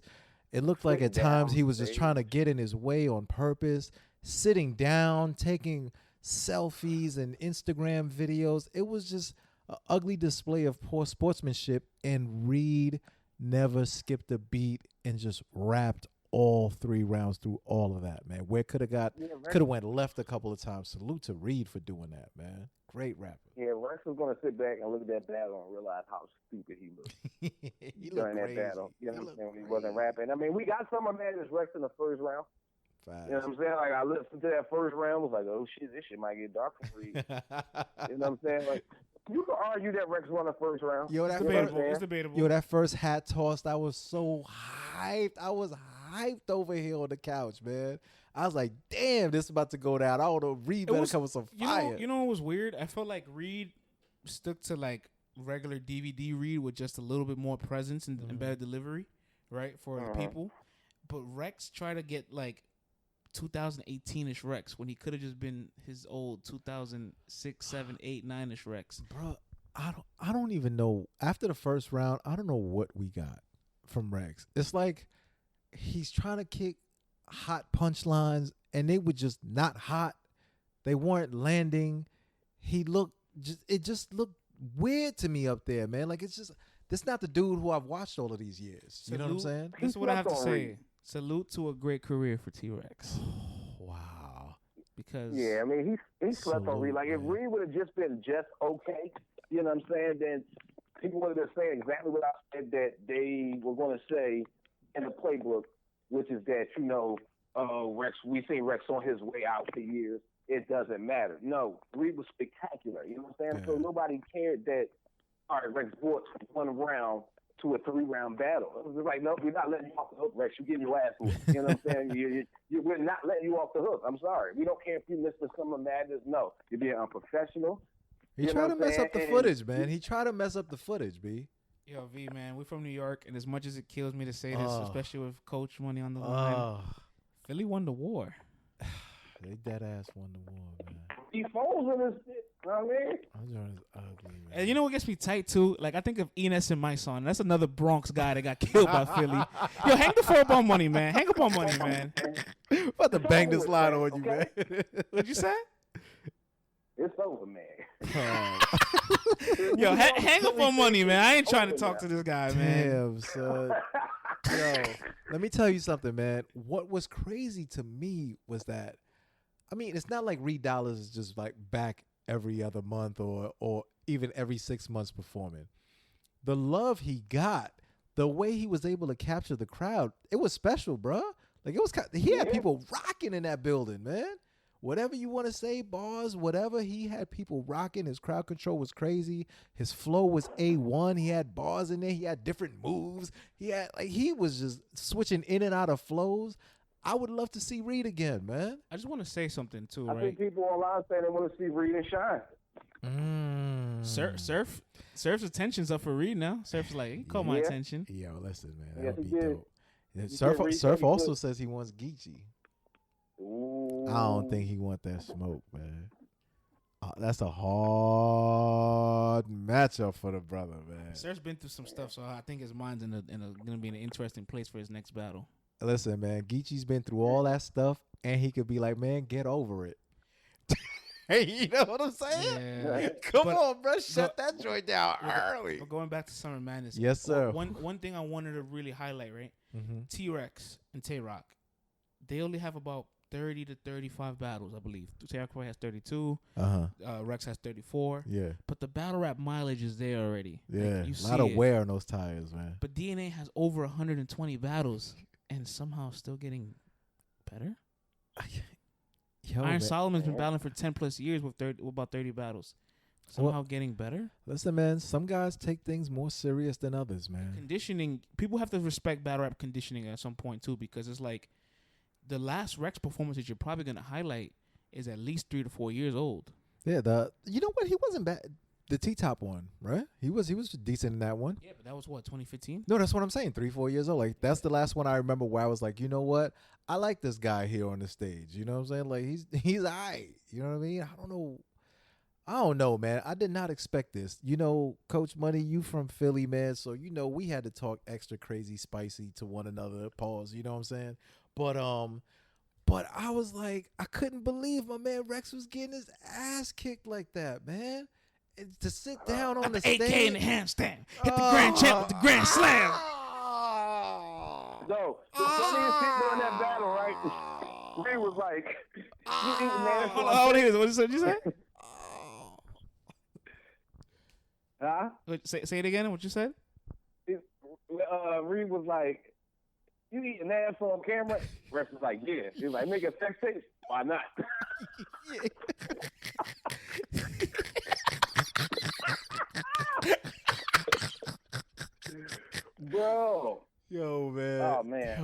was I think a fool, that battle man. definitely has replay value. You know what I'm saying? Rex's stock is not going to be too affected. Well, no, it is going to be affected because of the fact that how highly touted of a grudge match this is. And then we come to find out at the face-offs and after, the post-battle interviews that they never really actually battle. It was like a cipher. Yeah. You know what I'm saying? Yeah. You guys peeped that Rex told Reed at the end of the battle when they dapped it up. You won that. Yo, yeah. You got that? Yeah. Yeah. I saw that. That's so un-Rex-like, right? Like, Rex would never admit those things back in the honestly, day. Thinking about, like you were saying, man, it's been a great career for him. If anyone has peaked and if he's not going to bring the top-of-the-line performance for a guy like Reed Dollars, I mean, especially after selling the fight, how they sold it, and after a decade of back and forth, and knowing that all the old heads, the young old heads, and some of you young cats were looking forward to this battle. You know what I'm saying? The dudes who are into history, who know the game already. It's like all eyes are on you guys, and you're representing a whole generation together. You know what I mean? That's what was powerful about this battle. You got two dudes from a whole other generation who could set the standard for dudes and lay out a great classic battle in front of good brother Floyd once again. You know what I'm saying? And Rex came with the tomfoolery, B. To keep it real, Reed's performance was so good that now Philly might just get a smack event. They need to now after this. They got to throw. Yo, can we talk about that plus that Reed was angling in the third? Yeah. Yo, you came at your man. He took a little page out of B-Dot's book. He came at your Took a little page out of B-Dot's book and came at Smack. And yeah. he was right. Philly did build battle rap. And we said it in the first episode we had with Money. I said it. It was so unfortunate that Philly never got on the first wave in 2009, 10, and 11. Yeah, man. And they waited too long till they got modernized and they couldn't adapt. And I want to see Philly get an event. I personally want to see Philly get, no offense, I know people want it on in a big stage, but I want to see They gotta grow it. I want to see a volume Philly event. Bring back Frank, bring back Cicero, bring back Kaboom, bring back Reed, and put them all in that room to be pit bulls. But all right, let me ask you this though. Don't the people of Philadelphia deserve something though? I don't want a Philly event based around Philly rappers, man. Honestly, because I really don't. You know what I'm saying? Like, we have Battle Academy for that. You understand what I'm saying? 1-2 Philly dives on a card, I'm cool. But I don't want a Philly event based around Philadelphia battle rappers. I heard Capone didn't do too great this weekend either. You know what I'm saying? I was like, oh boy. You know what I'm saying? I'll delve into that when I do my after, everything's happened recap. I got a nice recap I'm working on, by the way. I can't wait to see this one, man. Yeah, I kind of agree with Coach Money, man. Like, I just want to see the URL show up, put a Philly cat or two on the joint, make it a hot battle, make it a high-level battle, but then give everybody the show that you've been giving Houston. Give them the show that you've been giving Vegas. Give them the show that you've been giving Raleigh. Yeah, I want Don't that. switch it up. Don't switch it up. But if y'all know me, they're going to bring guys from 15 years ago, a whole card full of guys from 15 years ago. Y'all know my slogan always. I will always prefer a small room battle over a stage No, I battle. hear you. So, like, for example, if I just hear Smack Book, Frank the Grippers, and Shotgun Suge in the volume room, that gets me excited. Yeah, but then you're pandering to Philly, though. But then you're pandering to Philly if you're getting 4 or 5 guys from Philly on that card. You know what I'm saying? Right. They got to get a regular show, B. They got to get a regular show. Reed and Frank, you know what I'm saying, on a Born Legacy, you know what I'm saying, type of event. You know what I mean? And I'm satisfied, with Chef Trez versus Danny Myers on a card. And, I mean, build the card around things of that nature. But, I mean, it's time. We want a Super Bowl Smack. Yeah, because they also got to show Smack that people are going to come out for just the regular lineup. See, but not just all the Philly guys. Here's the thing, too, right? We're saying we can't pander to Philly, but every time they've gone to other cities, people have been upset. When they went to Raleigh, none of the North Carolina guys was on the card. Listen, man, people were upset. And so last minute, what they do, they put R Streets on the card. They took them off for Survivor Series to put R Streets on the card. They pushed up Blue Easy, they had a book for months, but they had him and Suge on that shit, and they could have given him another match somewhere else. Listen, right? They're going to learn from that mistake, bro. Just give them the best card that you can give them. You don't need the pander. A lot of these guys won't ever get the chance to get the home game like the New York, the New Jersey guys have already gotten. So they want that. Well, listen. Yeah, but they got to earn it too. You know what I'm saying? Let the crowd come out. I love my city as much as, anybody loves their city, probably even more, just because of my experiences in life, you know what I'm saying, and moving out of the city. But what I'm saying is, Philly is not big on battle rap as big as, on battle rap as New York is. You understand what I'm saying as far as, like, the casual fan base? Like, the people who go to the Battle Academy shit are people who are, like, fans of battle rap, you know what I'm saying, who have been following URL and King of the Dot and stuff like that for years, and guys who have been, like, street corner rappers and stuff like that. Shout out to Battle Academy. I heard their event probably was like their biggest event, you know what I mean? Facts, man. We definitely gotta get Stiz up here, by the way. I mean, yeah. But leave all Philly rappers to Battle Academy. You know what I'm saying? Not necessarily leave all Philly rappers to Battle Academy, but until, you know what I'm saying, we grow more artists that can hit the URL main stage, then leave booking a whole card of Philly dudes right now to Battle Academy.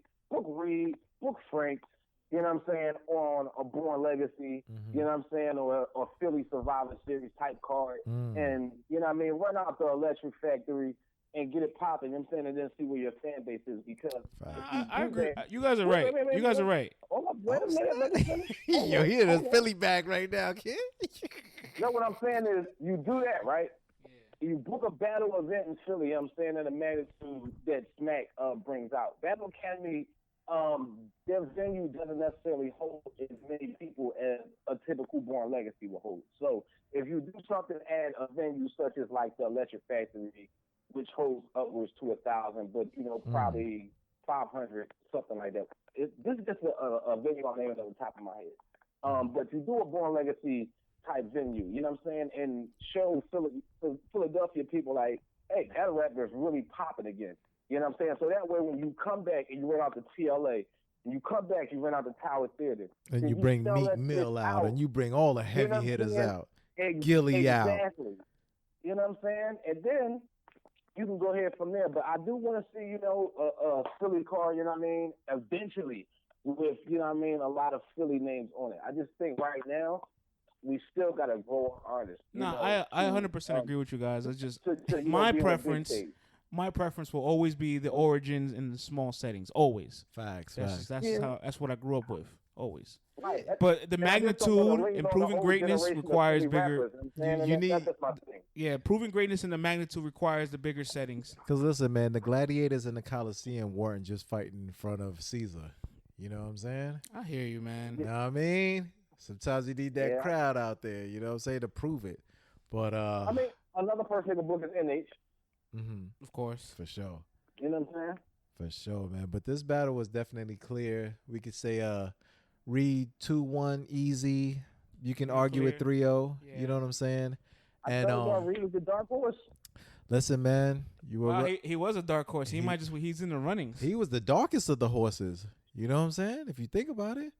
You know what I mean? And did Bad Money just lay money on a dark horse and about to hit the he about to cash out, man. About to cash in. Listen, went to the Yonkers racetrack. Listen, man, and Coach Money. Here's the minus I'm gonna give Direct because he should have used this shit to his advantage. He should have said, "So Jay Black, when they come in that champion pot, don't cheat me and say your man won, because that's exactly what they gonna get me. Man won, murder in the first degree with a handgun." I was really shocked that Reed didn't try to pull out his old moves.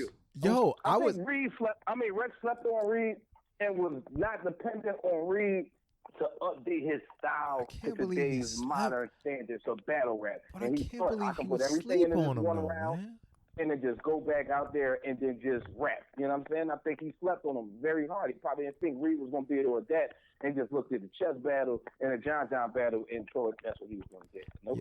Yo, big plus for me is that Reed did not use any of his old moves. He didn't jump. That's a plus. That is a plus to me. I think all new, fresh moves. You know what I'm saying? He didn't rely on the Philly Phillies. You know what I'm saying? But you know what? I think now he's earned it. Where the next battle, now the next battle, he brings it back. Oh, exactly. You know what I'm saying? And Lord forbid they give them a card in Philly, and he shakes his shoulders, and he does that. Are you crazy? He's earned the right to now bring that joint back. You know what I'm saying? Yeah. He came out, kicked ass, did his thing. Yeah, man, incorporating new moves. That's a good look, man, for everyone to go from the John battle where everyone was like, what are they doing booking this cat, right? With the general consensus of everyone saying that, to now he's turned it all the way around on the biggest platform. You know, we got to salute the general, man. Got to salute the general. You know what I'm saying? SP. You know what I mean? That's it. Reed Philly won the war. I'm tired of praising Philly. I'm from New York. Oh my God, I gotta give the props where it's due. You know what I'm saying? I'm giving it enough props. And Coach Money, you and I had a bet off the air. We don't need to get into all that, but I got you, my brother. You know what I'm saying? You lost the bet? Listen, man, I went for Rex. He went for Reed. What we gonna do? You know what I'm saying? It's a small bet, but we good though. You know what I'm saying? I did have Reed winning. You know, hey, you did, bro. You did excellent, my dude. The reason why I had Reed winning though is just because the battle rap mileage for Rex.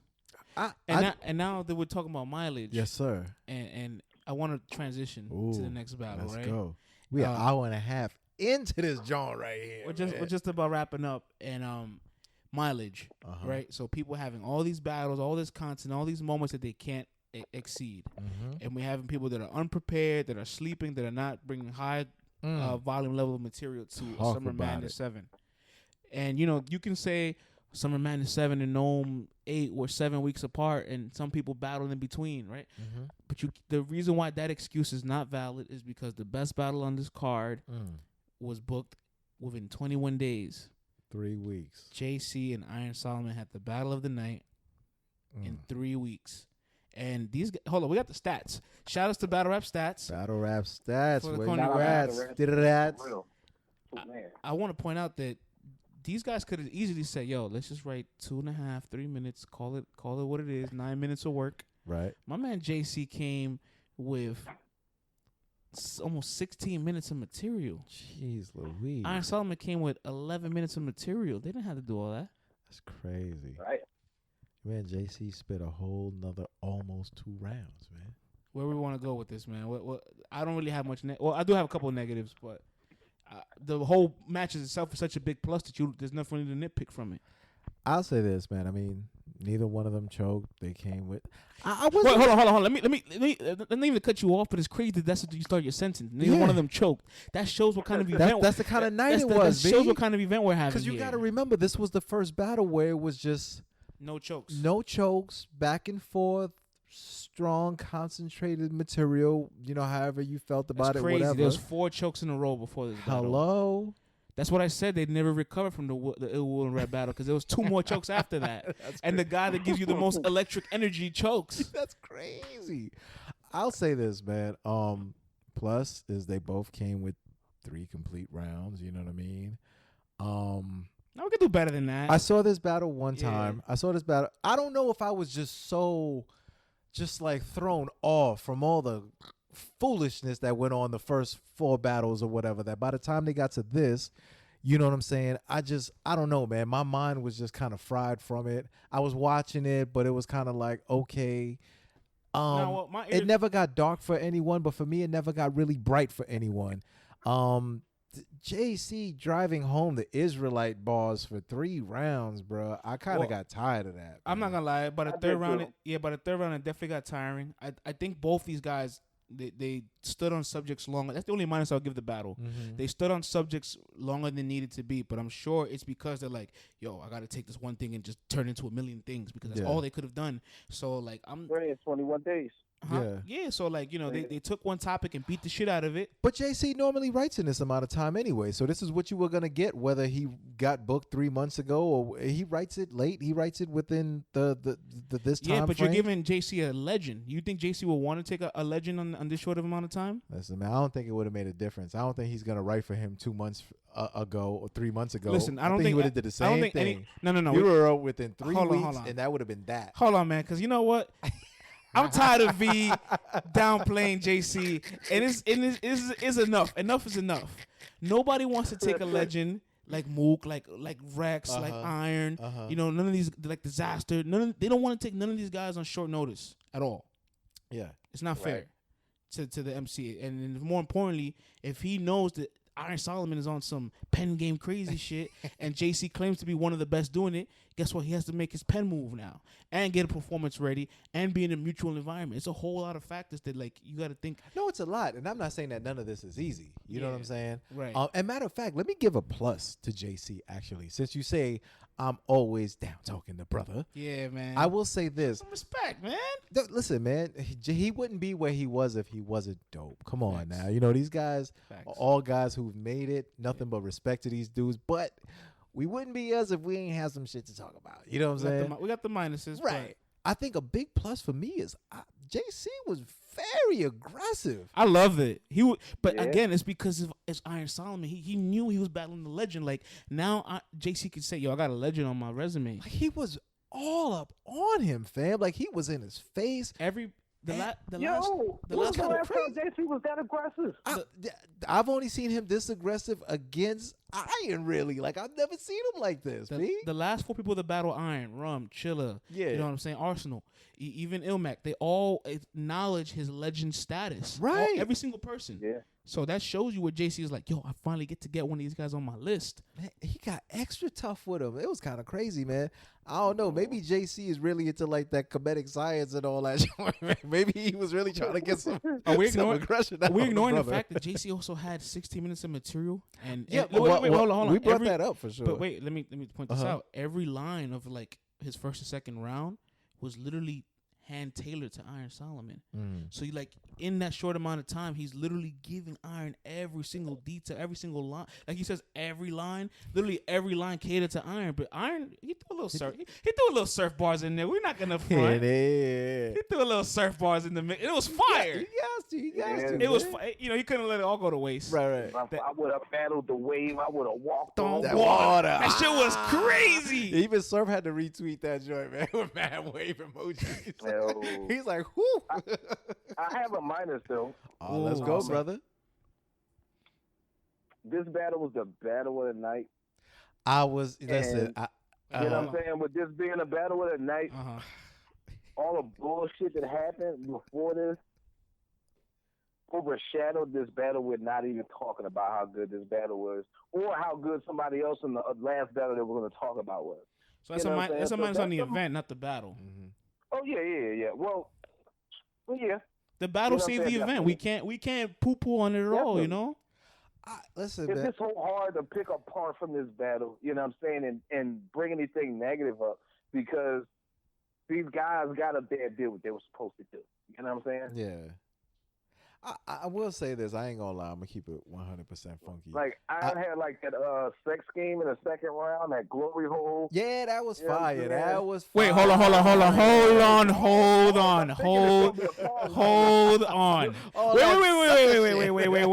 Wait. Fix my fucking mic. You paused the word penalize, but you like glory hole bars? You're crazy. Nah, this is an angle. Hold on. This is an angle. Glory hole is a dick comes out of a glory hole. There's no other way to put it. And there's a woman on the other side. You don't know that? On the videos that I'm watching. It's called a glory hole for a reason, right? Listen, man. The joints that I peep, anyway, the woman is doing her thug thizzle. You know what I'm saying? My fault, money. I had to angle V real quick. Hey, yo. This is battle rap. You had to angle V?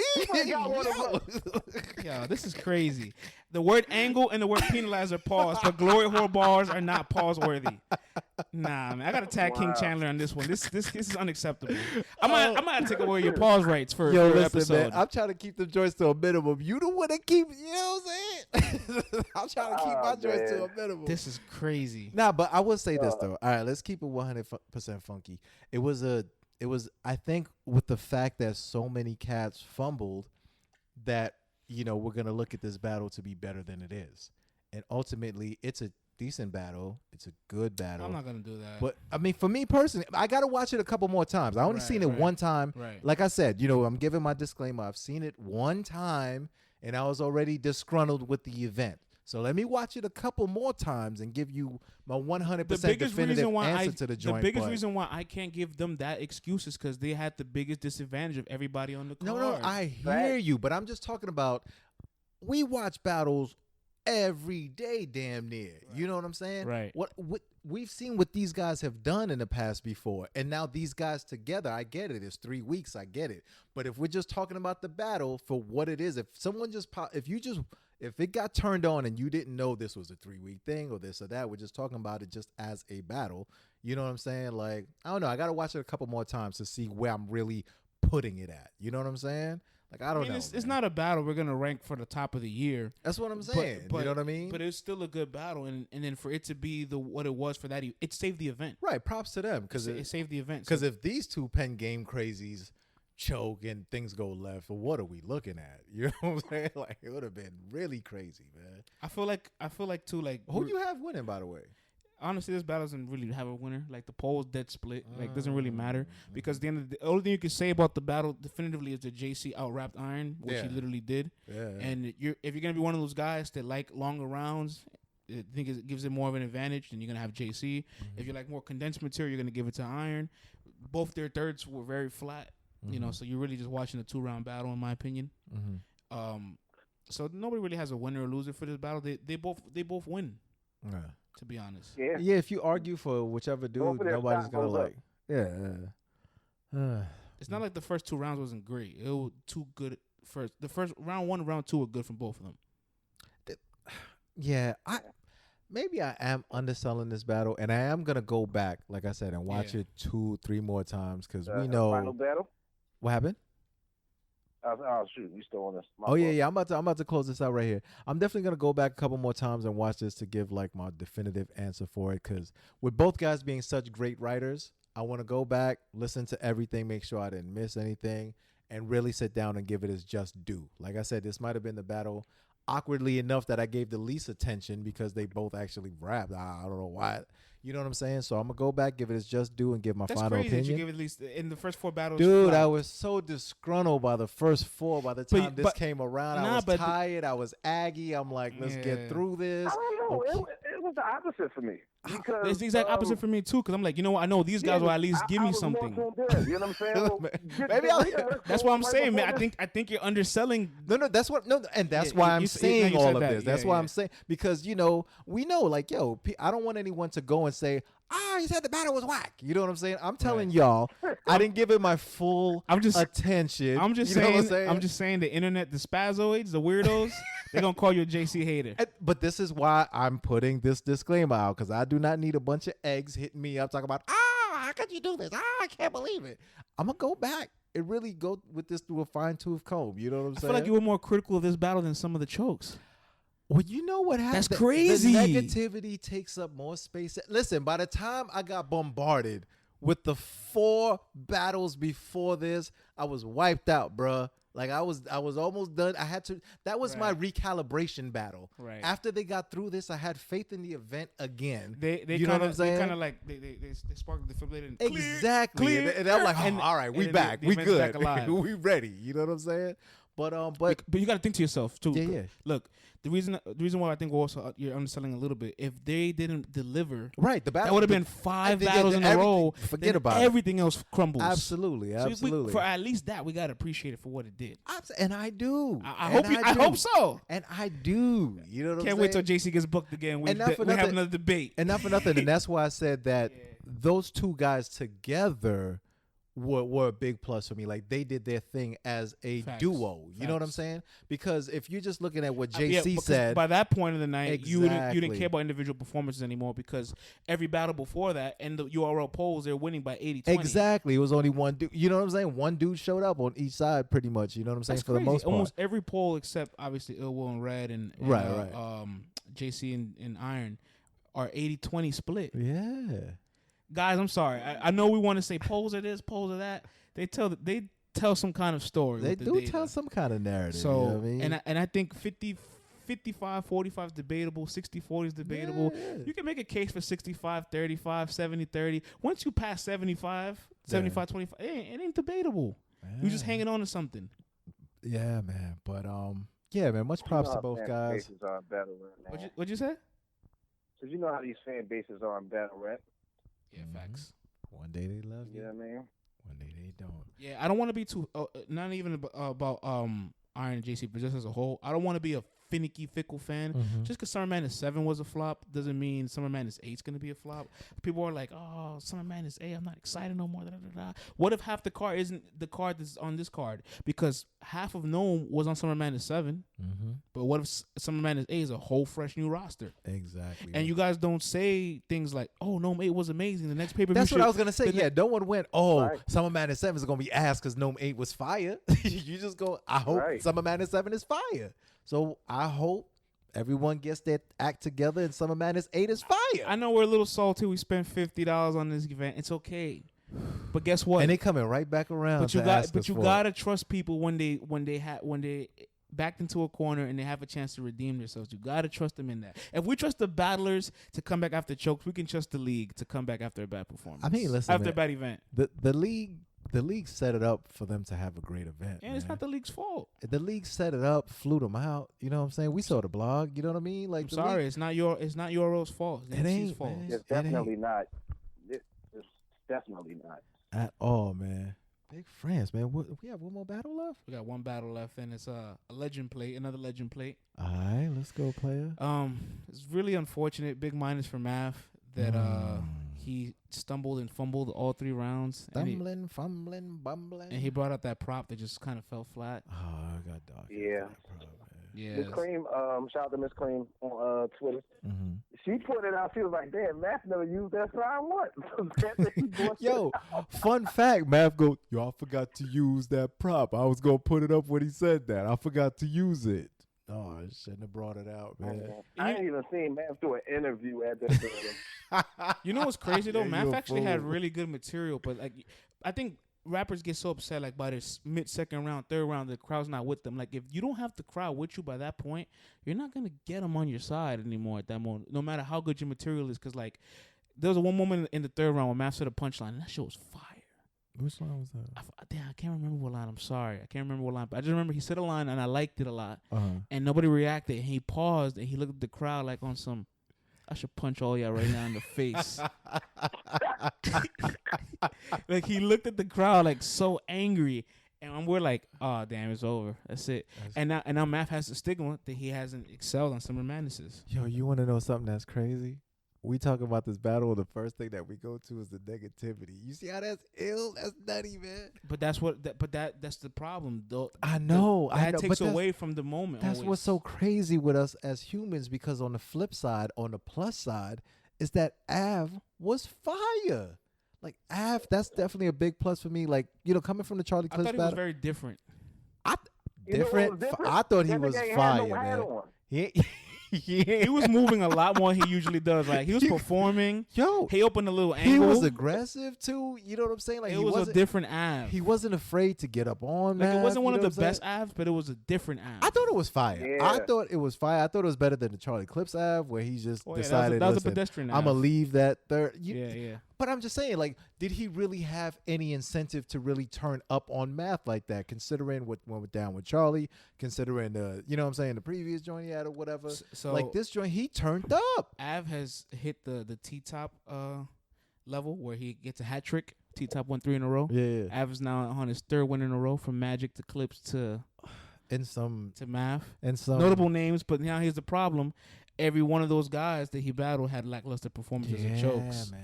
So now everybody on this card that won every battle with an 80-20 split, right? Av, Geechi, DNA, right? And I won't say Hitman. I'll just say those 3 guys. Man, You gotta- won you his battle Oh, by and Reed, 95. right? So Reed, DNA, Geechi, and Av. You got to think to yourself, how would they have looked if their opponent had just fought back? I look at it this way. I look at it as the battle itself would have just been elevated. So no matter what, you're not gonna look bad. You know what I'm saying? Because these guys, like, the half of their opponents just didn't come with the proper material, underwhelming or choking. Of course, they wouldn't have looked as unbeatable as they did coming out of the battle. But Right. it just would have been a better look for them overall, man. Because a fire performance versus a trash performance just makes for a one-time watch. See, but then that's the problem with the winners, because now it's like there's a big win, you don't take it away, but now you worry a little because in a sense they weren't pushed to a limit where you want to see them get pushed to. Like first round, Suge and Geechi. The Suge takes away the energy. Now we don't see any more energy from Suge. Same thing with Twork. He loses all the energy. Doesn't even rap. Rex gave us 2 weird rounds, so we don't know we don't know what Ree looks like when he's in danger. But we can't blame the dudes. No, of course anyway, it's not their faults.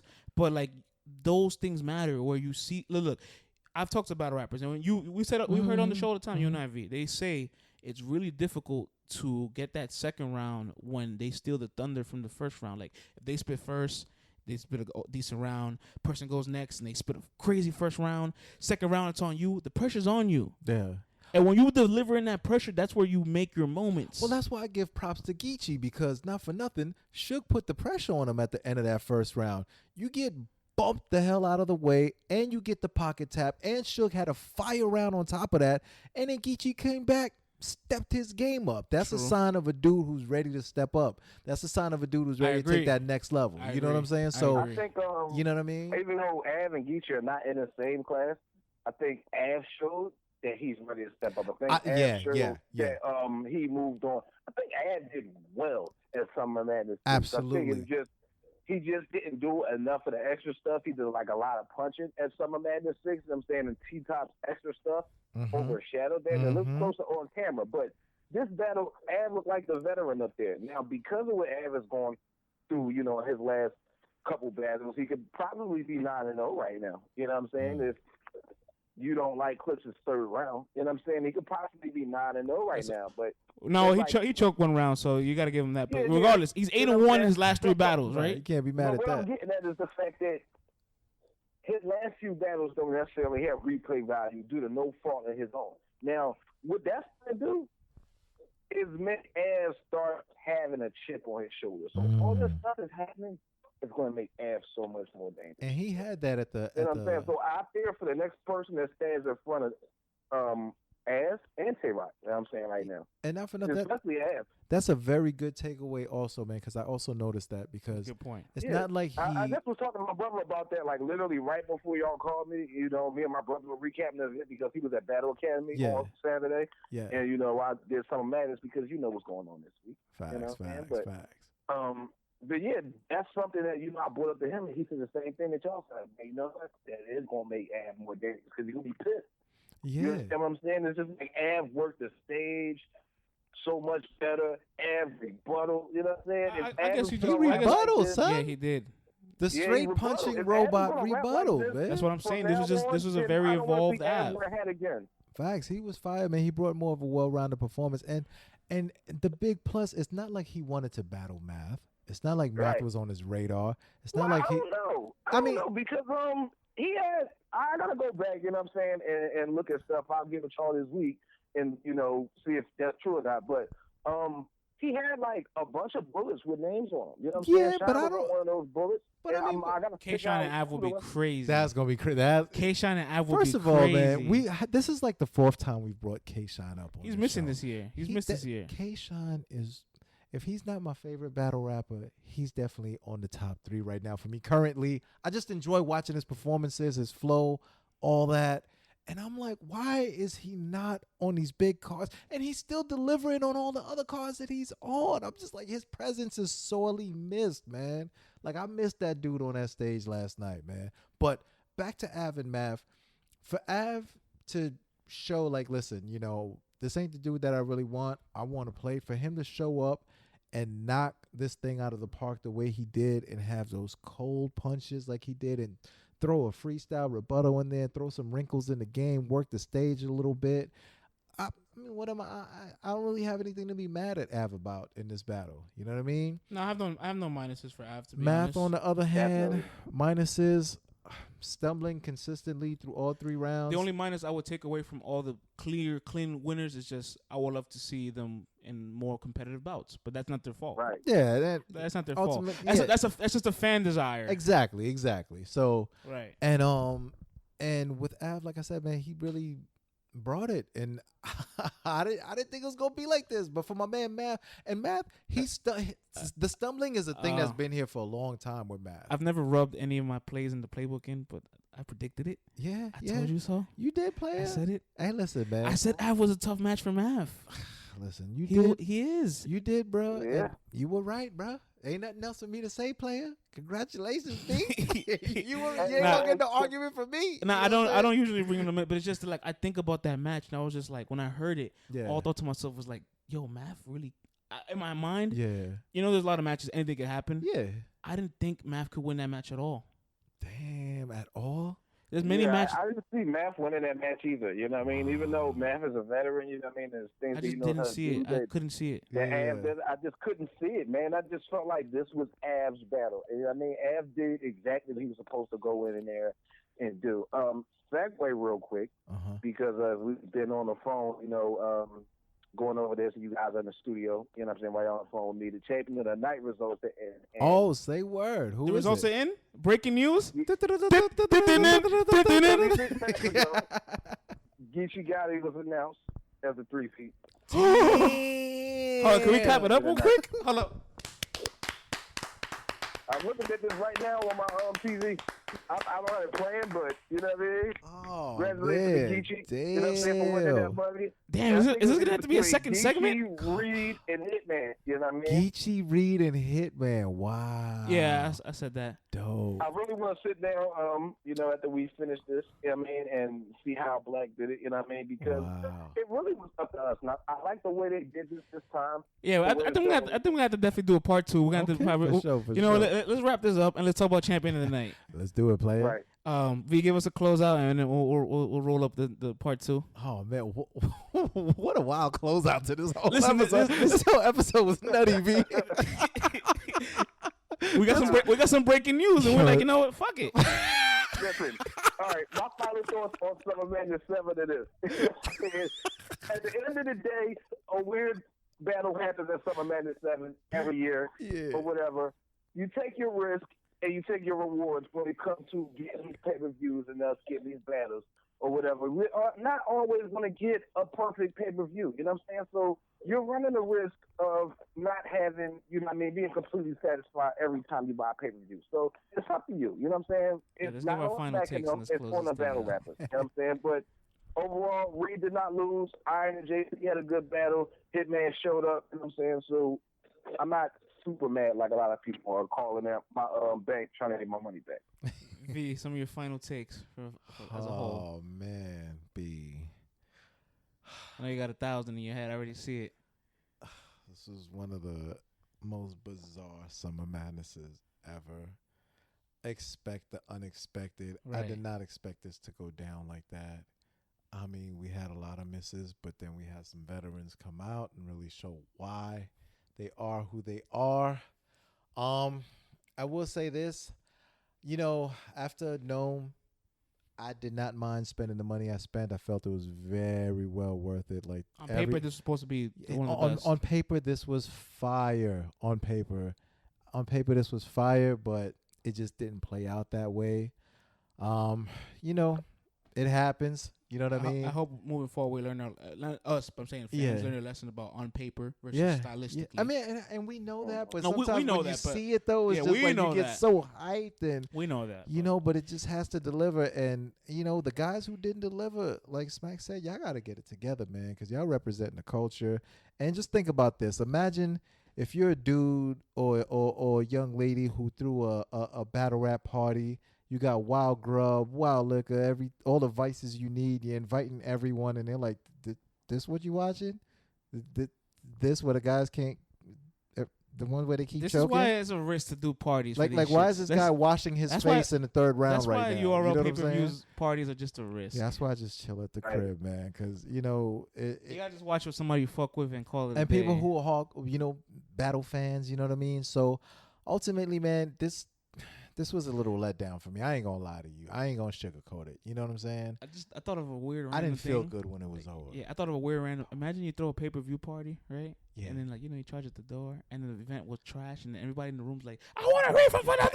And then we're like, Yo, that's what you gotta have. Them with the Battle Academy, Saturday. Yeah. And they said they had an amazing time. And then yesterday, they all sat down and watched Summer Madness, and everybody fell asleep. You know what I'm saying? Yo, that's crazy, man. So my final takeaways from the event, have a couple. One, the most lopsided Summer Madness ever. Crazy. No offense, URL, but it is what it is. It's the worst Summer Madness ever. Mm-hmm. Hitman and DNA have proven that it's still great. Mm-hmm. Tay Roc is looking like he's at his peak. And well, maybe he's reached the peak. Yeah, he's reached the peak. Geechi's here to stay. Yeah. And Twork needs to get managed better, or he's the next Chess. Those are my biggest takeaways from the event. Where is Roll DMZ? Listen, it's been awfully quiet. Man, we ain't even gonna go there, man. You know what I'm saying? We ain't even gonna go there, man. We France taught me to stay away from all. And I'm staying away from all that. He's been quiet. You know what I'm saying? I didn't see him behind Twork.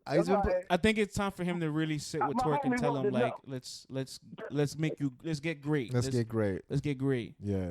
Let's get great, man. But on that note, man, I think I spent enough time in the desert on this one. Facts, man. Yo, 2 hour.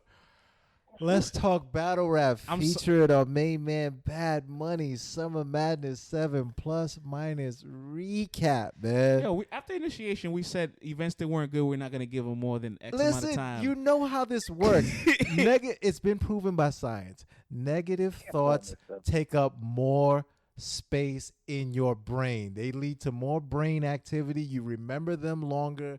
We are built to remember bad things. That's why I created the plus minus. Hello. There was so many minuses that were also so just weird, bizarre, and funny that shit took 2 hours, bro. But nonetheless, I had a great time, man. My man, Big France.